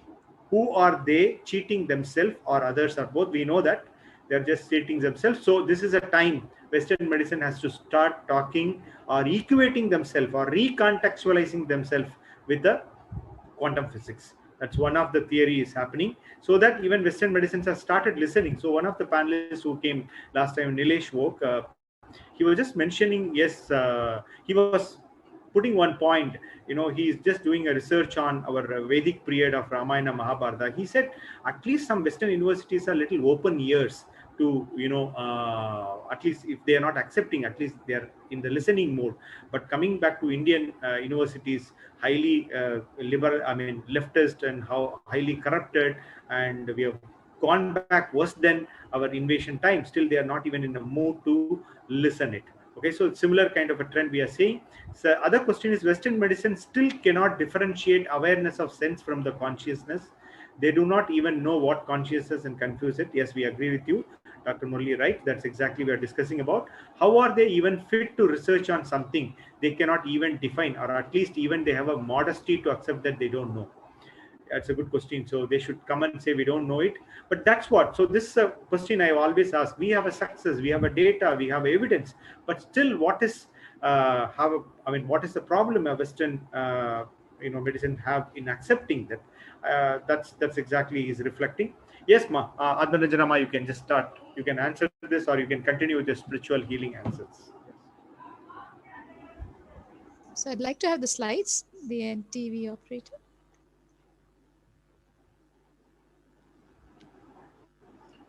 Okay. So when you look at it, the chakras, they're the main subtle energy channels of our body, the nadis, and are the Ida and the Pingala. The Ida is the left main one, and the Pingala is on the right side, and the Sushupna Nadi is a central channel. Please understand, when you talk of Nadi, they are energy channels and filled with prana. Okay, you can't define it as like Santan Lakshmi said. It is neither a nerve, it is neither a artery or a circulatory system, neither. It is something beyond that. And every time we talk of chakras, we are talking about something in the metaphysical plane. There is nothing as an anatomical region. So that is why Swamiji very beautifully describes them as intra-organs. And they have classical, the pramanas. Shastra pramanas are there in the Yoga Chudamani, which talk about these chakras. So these correspond roughly to, we are talking about the sympathetic, parasympathetic, and central nervous system, but it is something beyond this. It is not at that level. What is more important? Where are these chakras located? They are located along the spine. Okay, they are located along the spine, but at a point where when the nadis take curves, that Ida, Pingala, Nadi takes the curves, and these three, that is the Sushumna and the Ida and the Pingala meet, those are the meeting points are where these chakras are actually there. So you have the main 7 chakras, which Swamiji has spoken about in the one of the most beautiful programs, the Ananda Spurna program. And at that point of time, actually, he only said one thing very beautifully. He said, all diseases are psychosomatic. So we are actually handling the psycho component here. The soma component happens only afterwards. Please understand, the psycho is the mental, that is the emotional related, and the soma is the body component, which happens later. So even if you really look at it, yes, you have aura, you do see the energies as auras, which can be captured on the Kirlian photography. So as you start healing, in fact, it gives you an idea even before a disease sets in, the energy level of the chakra goes down. This has been documented. And what we actually, even as Ananda healing, that is Nitya spiritual healing happens, the energy levels come back, and the person who's actually giving the healing does not get depleted of the energy. Please, this is very, very important. Why Nitya spiritual healing is one up on every other spiritual healing is because the person who's healing and the person who gets healed, they don't get depleted. The healer does not get depleted of any kind of an energy. The next thing what we need to understand is they actually set back the energy. The chakras are actually opened up, and they open up with relevant emotions which actually block the chakra. If you look at it very clearly, the Mooladhara is related to a desire, lust-based. Okay, and actually that is the point. When you have intense desire, that is the time the chakra gets blocked. For Swadhisthana, it is fear-related. For Manipuraka, it's worry-related. For Anahata, it is actually attention need. For Vishuddhi, it is actually jealousy and comparison. For Agnya Chakra, it is the authority, the identity, the ego which plays a role. And with Sahasrara, it is lack of gratitude. Please understand all of this. We have to really understand, when Swamiji gave this beautiful program, every chakra was attended and it was brought back to its original. The size of a chakra when it's completely healed is the size of a cart wheel. When it is blocked, it is the size of a button, coat button. And when you heal the chakras, naturally, the physical body gets healed, because only when the chakras are full and they're open completely, you are healed fully. And the physical component or the organs which are related to the chakras do not get affected. So the next slide, Ma, can I have the next slide? So, yes, Ma, can we go to the next one?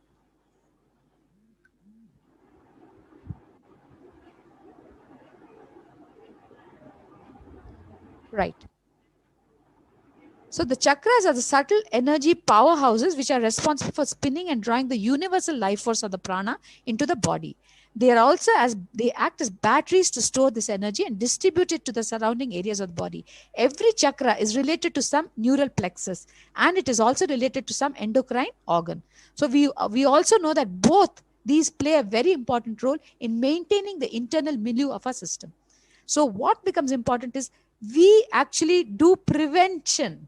Please understand, we are working towards a prevention, not working after the disease has set inside. And that's the most beautiful thing about this Ananda Spurna program. Yes. Actually, I'd like to add, Dr. Atmaniranjana. Yes. I'm sure many viewers who are watching are curious how to become a healer. Swamiji is continuously initiating all of us into becoming spiritual healers. There are programs that is happening, the Paramashivoham, ever since the COVID breakout has started.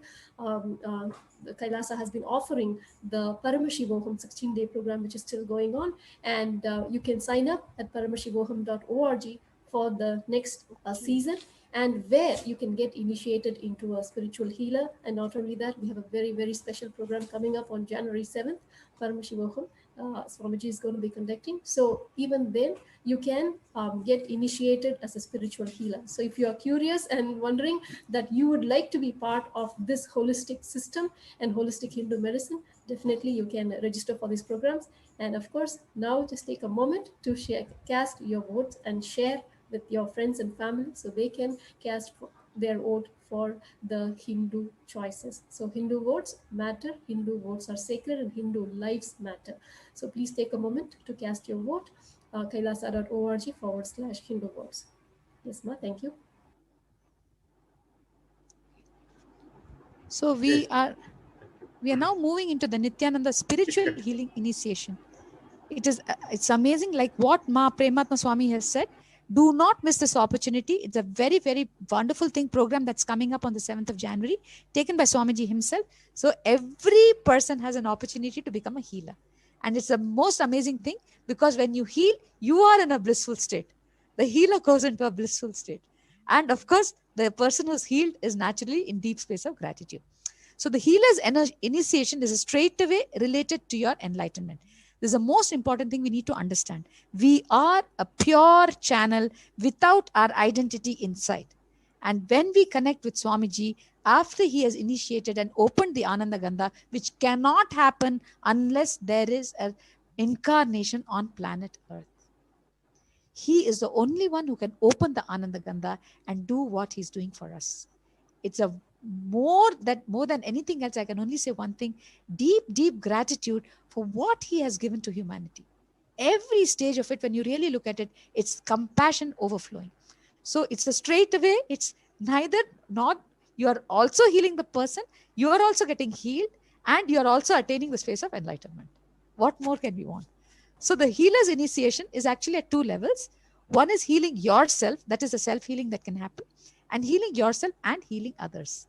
So basically, there are certain lifestyle changes which are required for healing yourself and healing others. And we will be sharing this in the later sections. So the spiritual healing, Nithyananda spiritual healing, is healing through the cosmic energy. We actually open ourselves. The Ananda Gandha is opened up. Swamiji opens that Ananda Gandha. We connect with the cosmos, with Swamiji at that point of time. And the energy pours into us, literally pours into us. And we, in that space of deep oneness with the cosmos, allow that energy to flow through us. And you can actually feel that flowing through it. It's an intelligence. And this is different from the energy that we know in other various forms of like electrical energy or magnetic energy and things like that.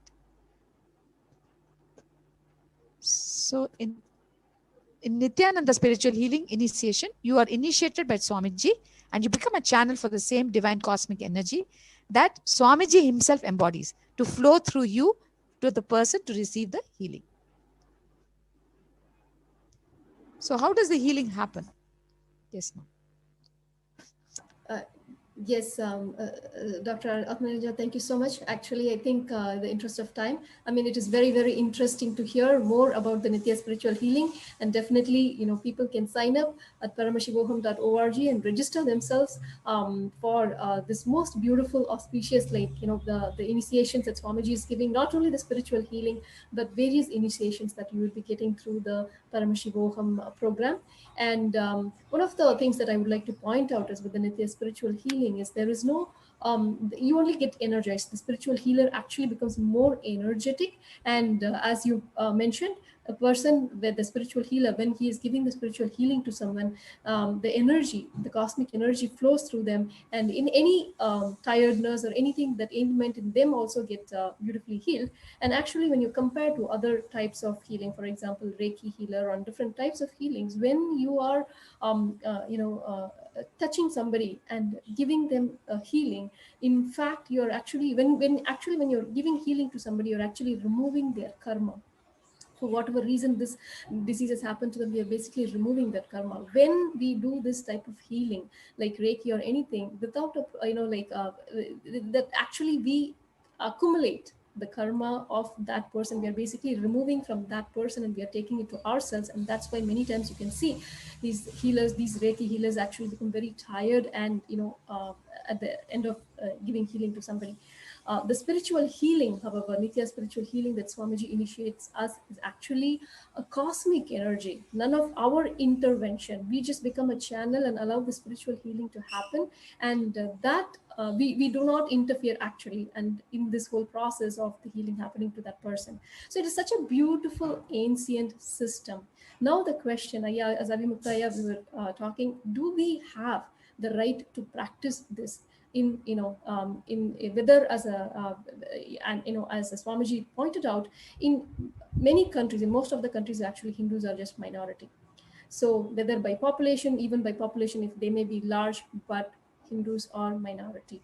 When it comes to our basic existence, even survival, we do not have the right to practice the right treatment, the right food, the right education. So we'd like to request you, Avi Muktaya, to share on this more.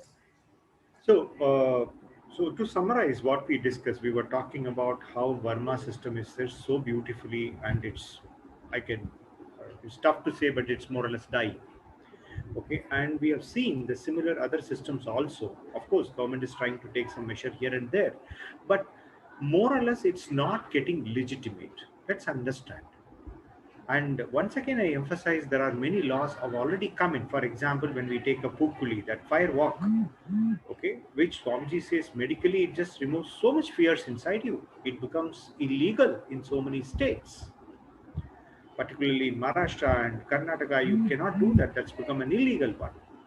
I don't know how long this government is saying the long walk we are going to have from Bombay to Shirdi. If you are in Tamil Nadu, we used to go walk for Ayyappa or Palani.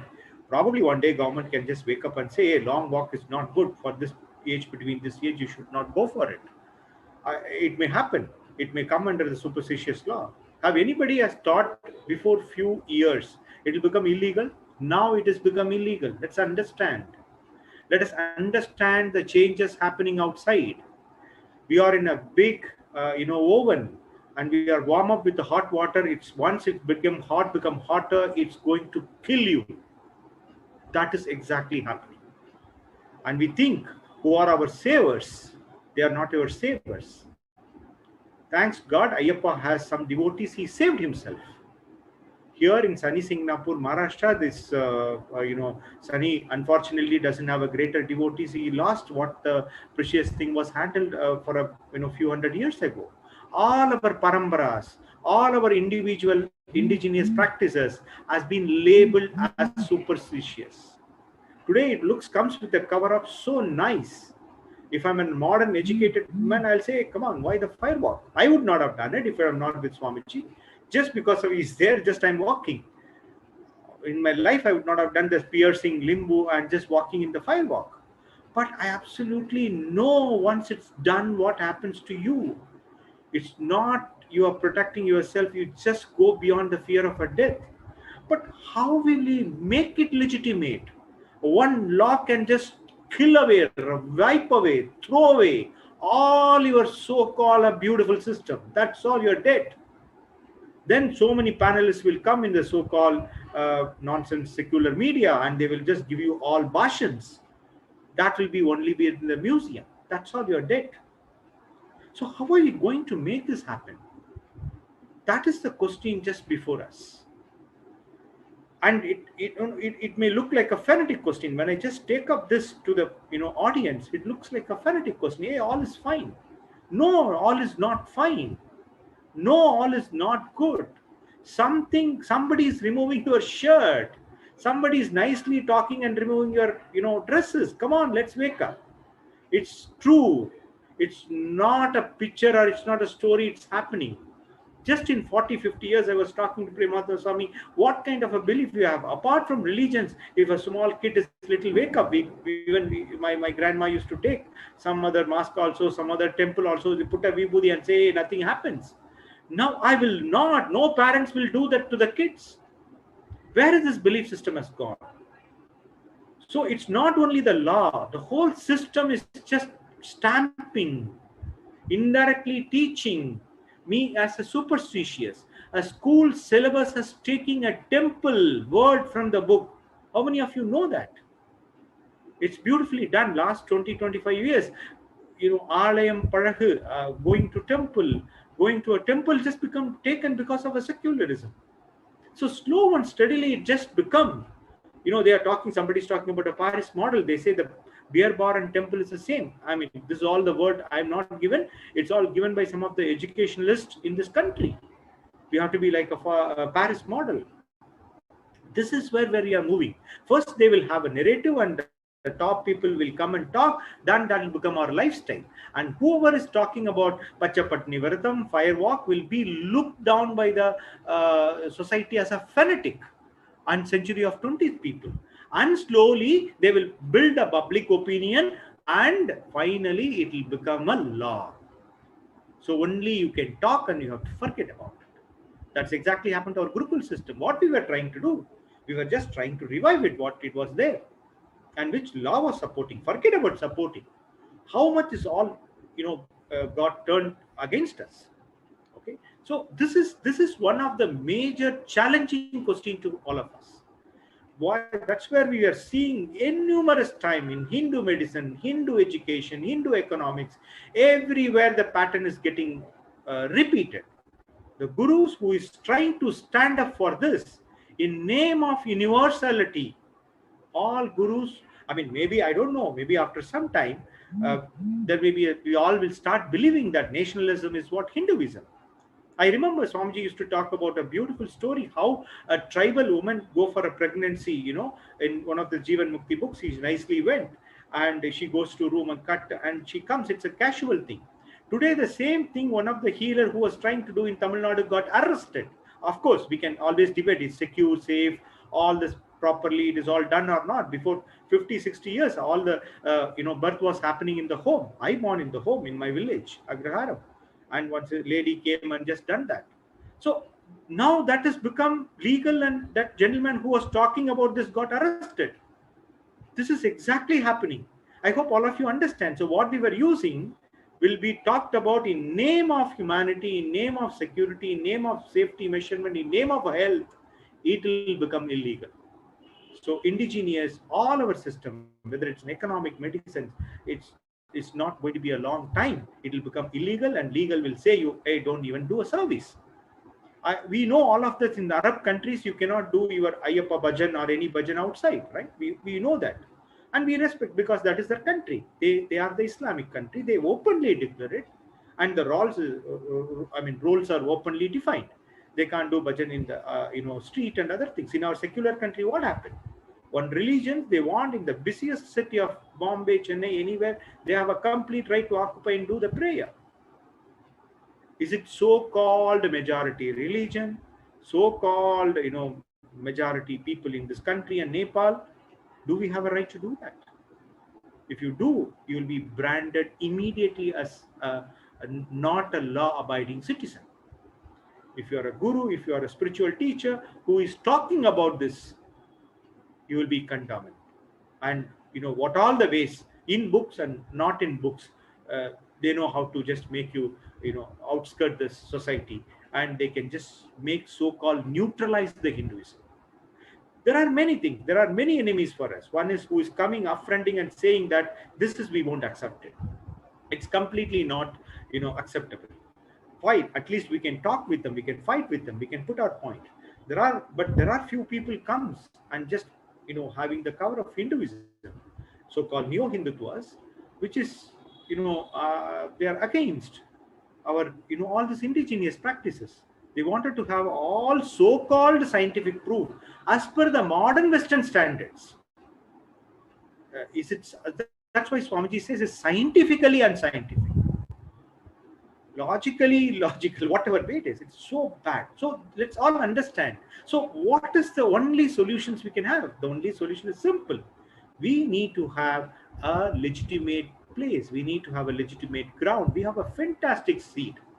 If there is a fantastic, I read somewhere, like all the beautiful seed of the villages will be there in the temple tower. Okay, that's called Vidai Nellu. So when anything happen, any flood is happening, that will be used. That seed will be used for the next year, farming and other things. They call Vidai Nellu. Vidai Nell. That's similarly, the best part of Hinduism, as a seed of it, Swamiji tried to keep in one place, which will be useful for the future.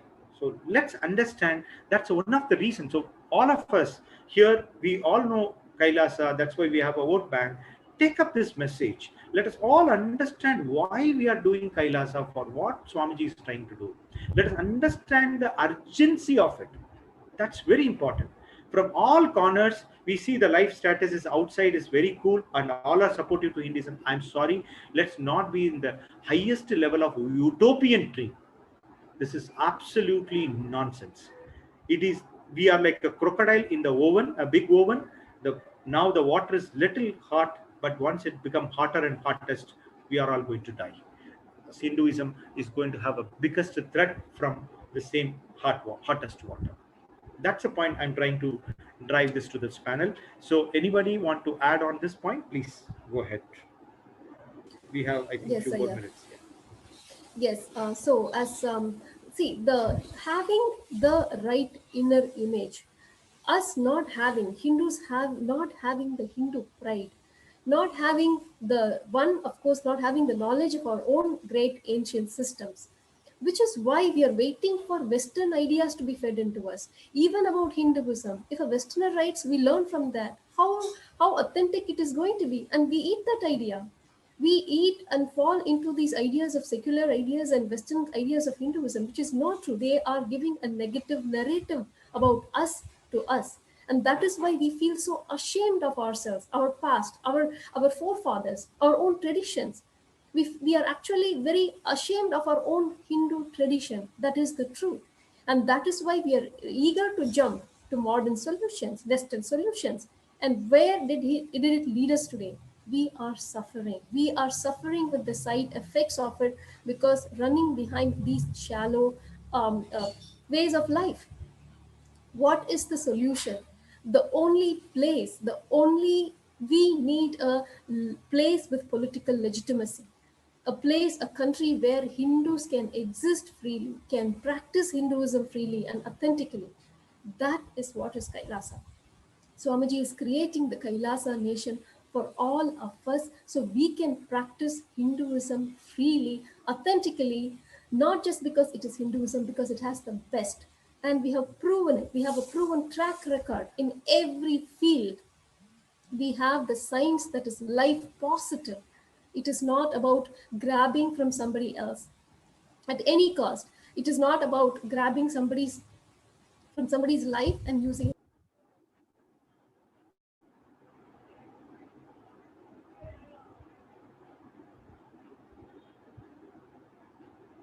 Sorry, yeah, please continue. Yes. Yeah. So I was just talking about that firewalking thing. So very funny thing, Dr. Murli is trying to share. You know that the same firewalking is available in US market. I saw some of the videos also. They call it as a corporate training. You know, they put the glasses and ask them to walk. They say, you know, they name it as face the uncertainties. Yes, Akhil. Yeah. I'm your right person to share. Please go ahead. So actually, when Swamiji announced, right, one of the cures for COVID was firewalking, then I immediately started figuring out how do I conduct it in New Jersey. And I found out in the states of New York and Florida, it happens regularly.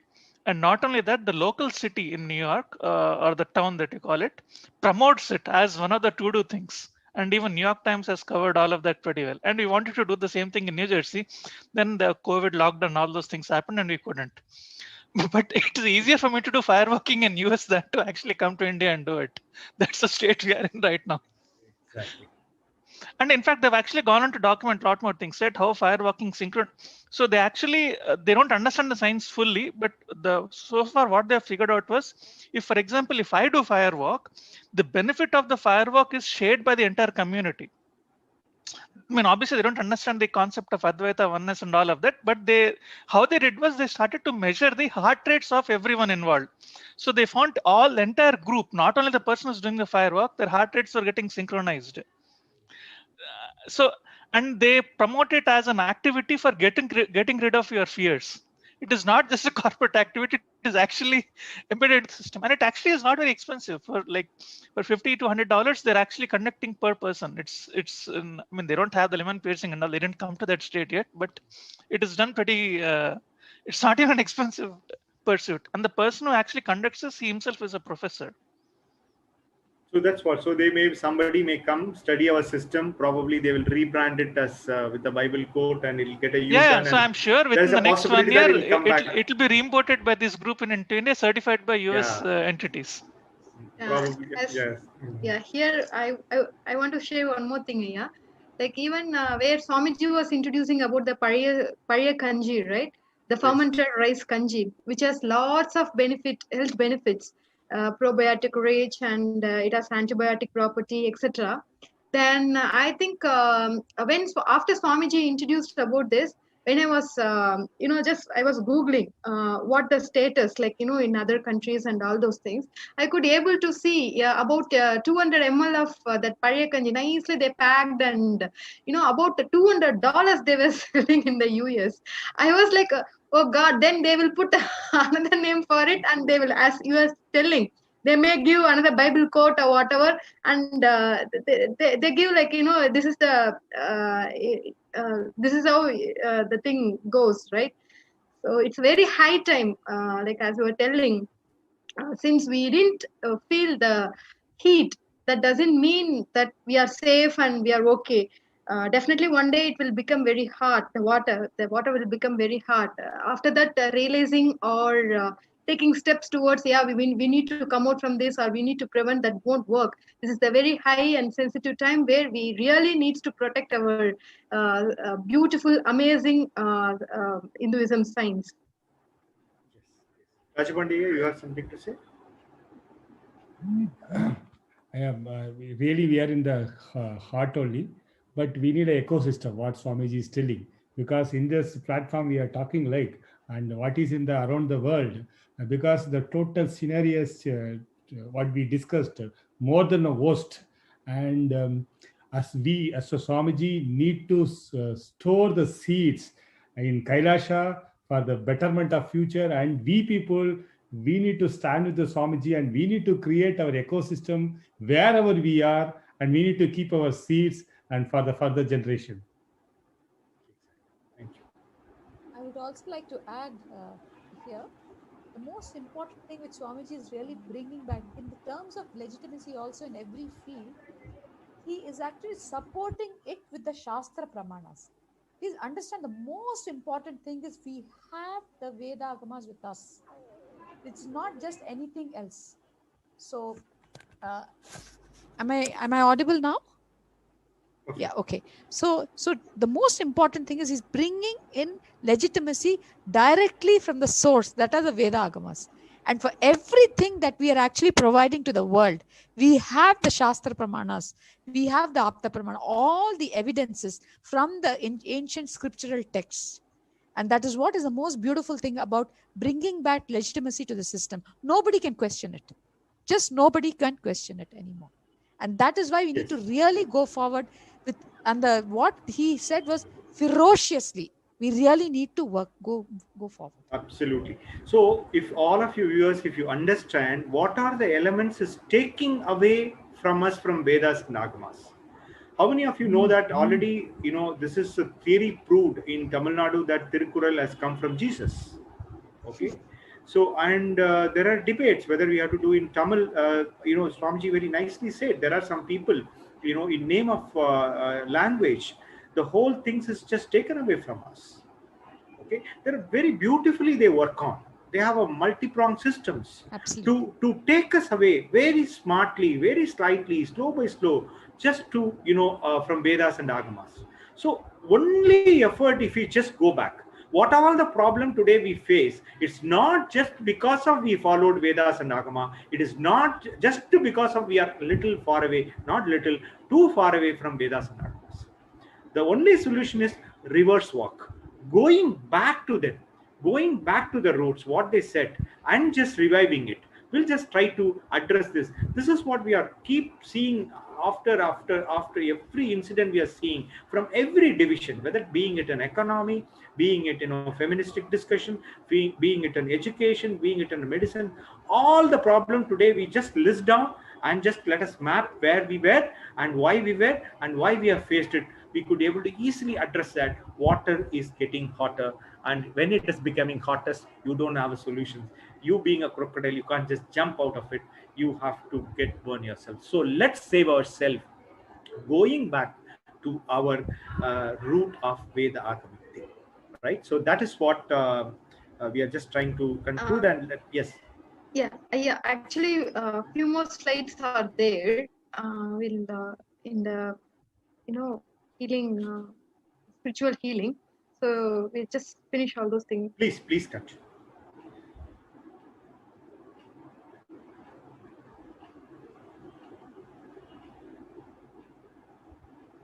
Right.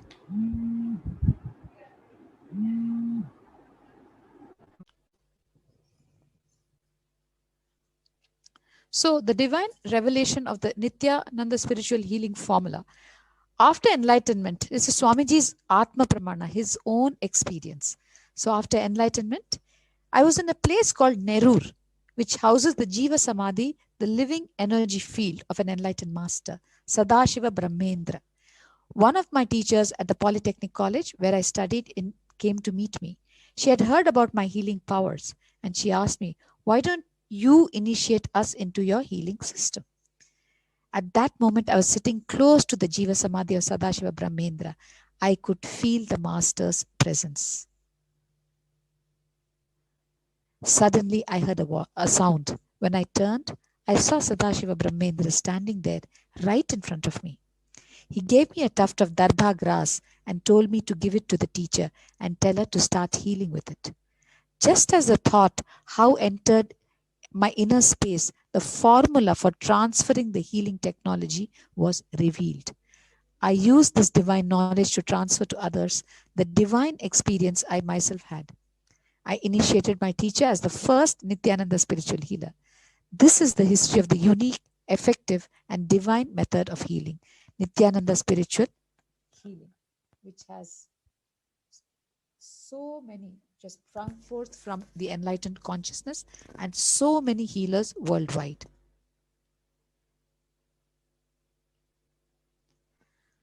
healers are my hands. I say that healers are my hands when I say I don't think I'm talking about this 6 feet tall Nityananda. I'm talking about the Prapancha Shakti, the cosmos. And when I say that the same energy that is flowing in me will flow through you, it is not an assurance, it is a promise. And this is also the Atma Pramana from Swamiji, his own words. So this is the Pratyaksha Pramana. Like most enlightened masters, one of the unique gifts that Nityananda has to offer to humanity is healing, called as Nitya spiritual healing. Nitya spiritual healing has been baffling the medical world, healing people from migraine to cancer. He has personally touched and healed thousands of people all over the world. Diseases such as fever, migraine, diabetes, hypertension, skin diseases, arthritis, anemia, de-addiction from smoking or alcohol, cancer, kidney troubles, low back pain, depression, stress, and many other countless number of diseases have been cured or significantly reduced to a greater extent by spiritual healing. Hundreds of detailed testimonials can be found at www.danapeetham.org/testimonials.asp.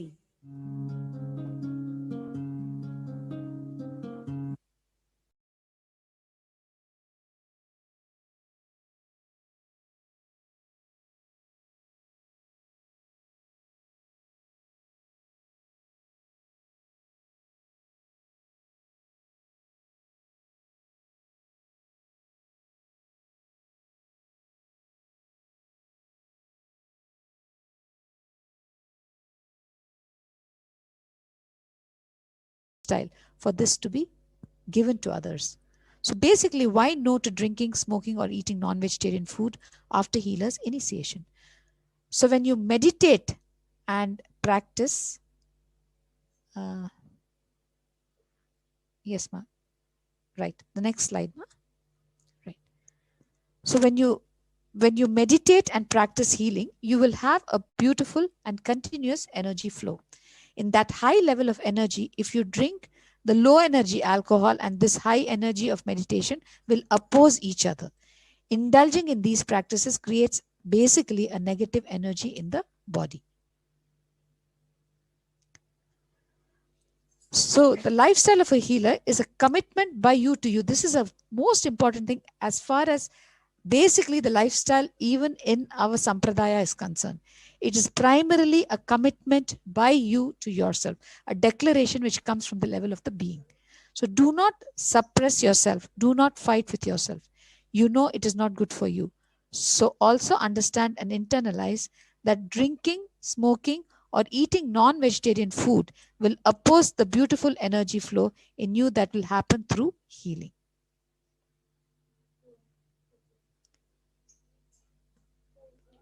So what is important right now? Actually, we're just talking about this. I think Akhil Ayya and Avimukta Ayya and Ma Prematma Swami, would you like to talk on Yes, this? Ma. So basically, yes. So basically, we can see that our Hindu traditions, many of our Hindu practices have been banned by the anti-superstition law, both in Maharashtra and Karnataka. That is what I was pointing out earlier, where we do not have the freedom to have our lifestyle.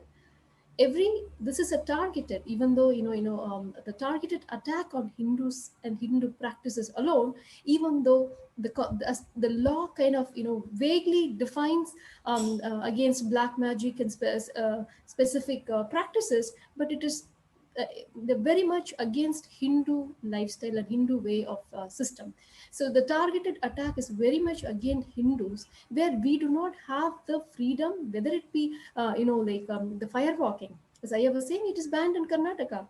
But if we do the fire walking, so much of solution is there, and the healing for coronavirus.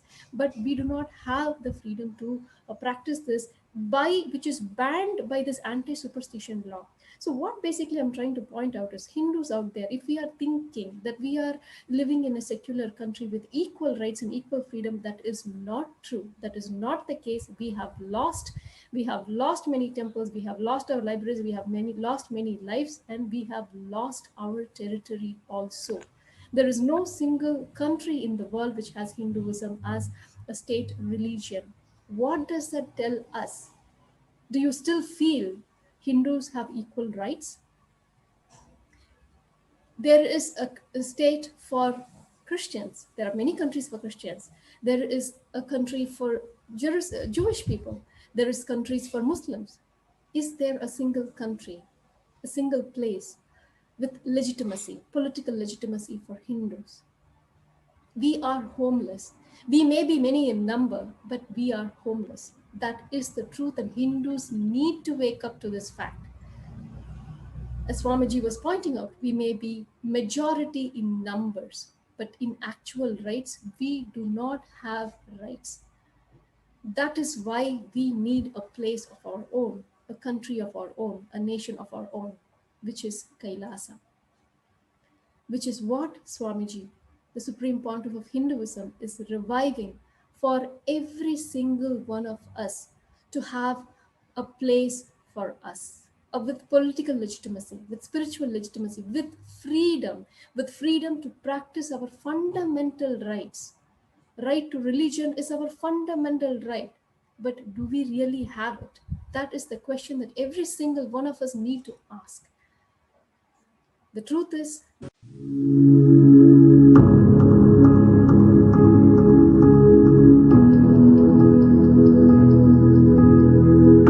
Kailasa is the enlightenment ecosystem.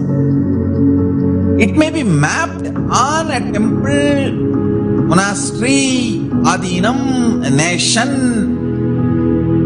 It may be mapped on planet Earth, but Kailasa itself is an enlightenment ecosystem. Thousands and thousands radiating light. Millions and millions manifesting power. Living together all over the world. Happily, blissfully, peacefully, powerfully.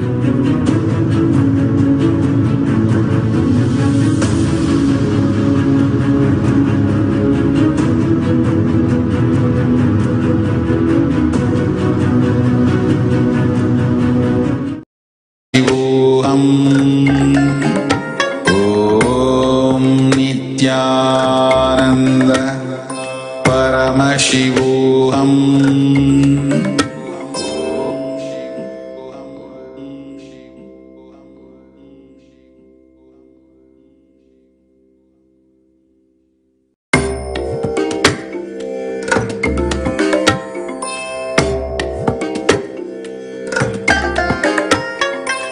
I bless you all. Let you all open all your three eyes and manifest the powers of Mahasannidhanam. Om Nithyananda Paramashivoham. Om Nithyananda Paramashivoham. Om Nithyananda Paramashivoham. Om Nithyananda Paramashivoham. Om Nithyananda Paramashivoham. Om Nithyananda Paramashivoham. Om Nithyananda Paramashivoham. Om Nithyananda Paramashivoham. Om Nithyananda Paramashivoham. Om Nithyananda Paramashivoham. Om Nithyananda Paramashivoham. Om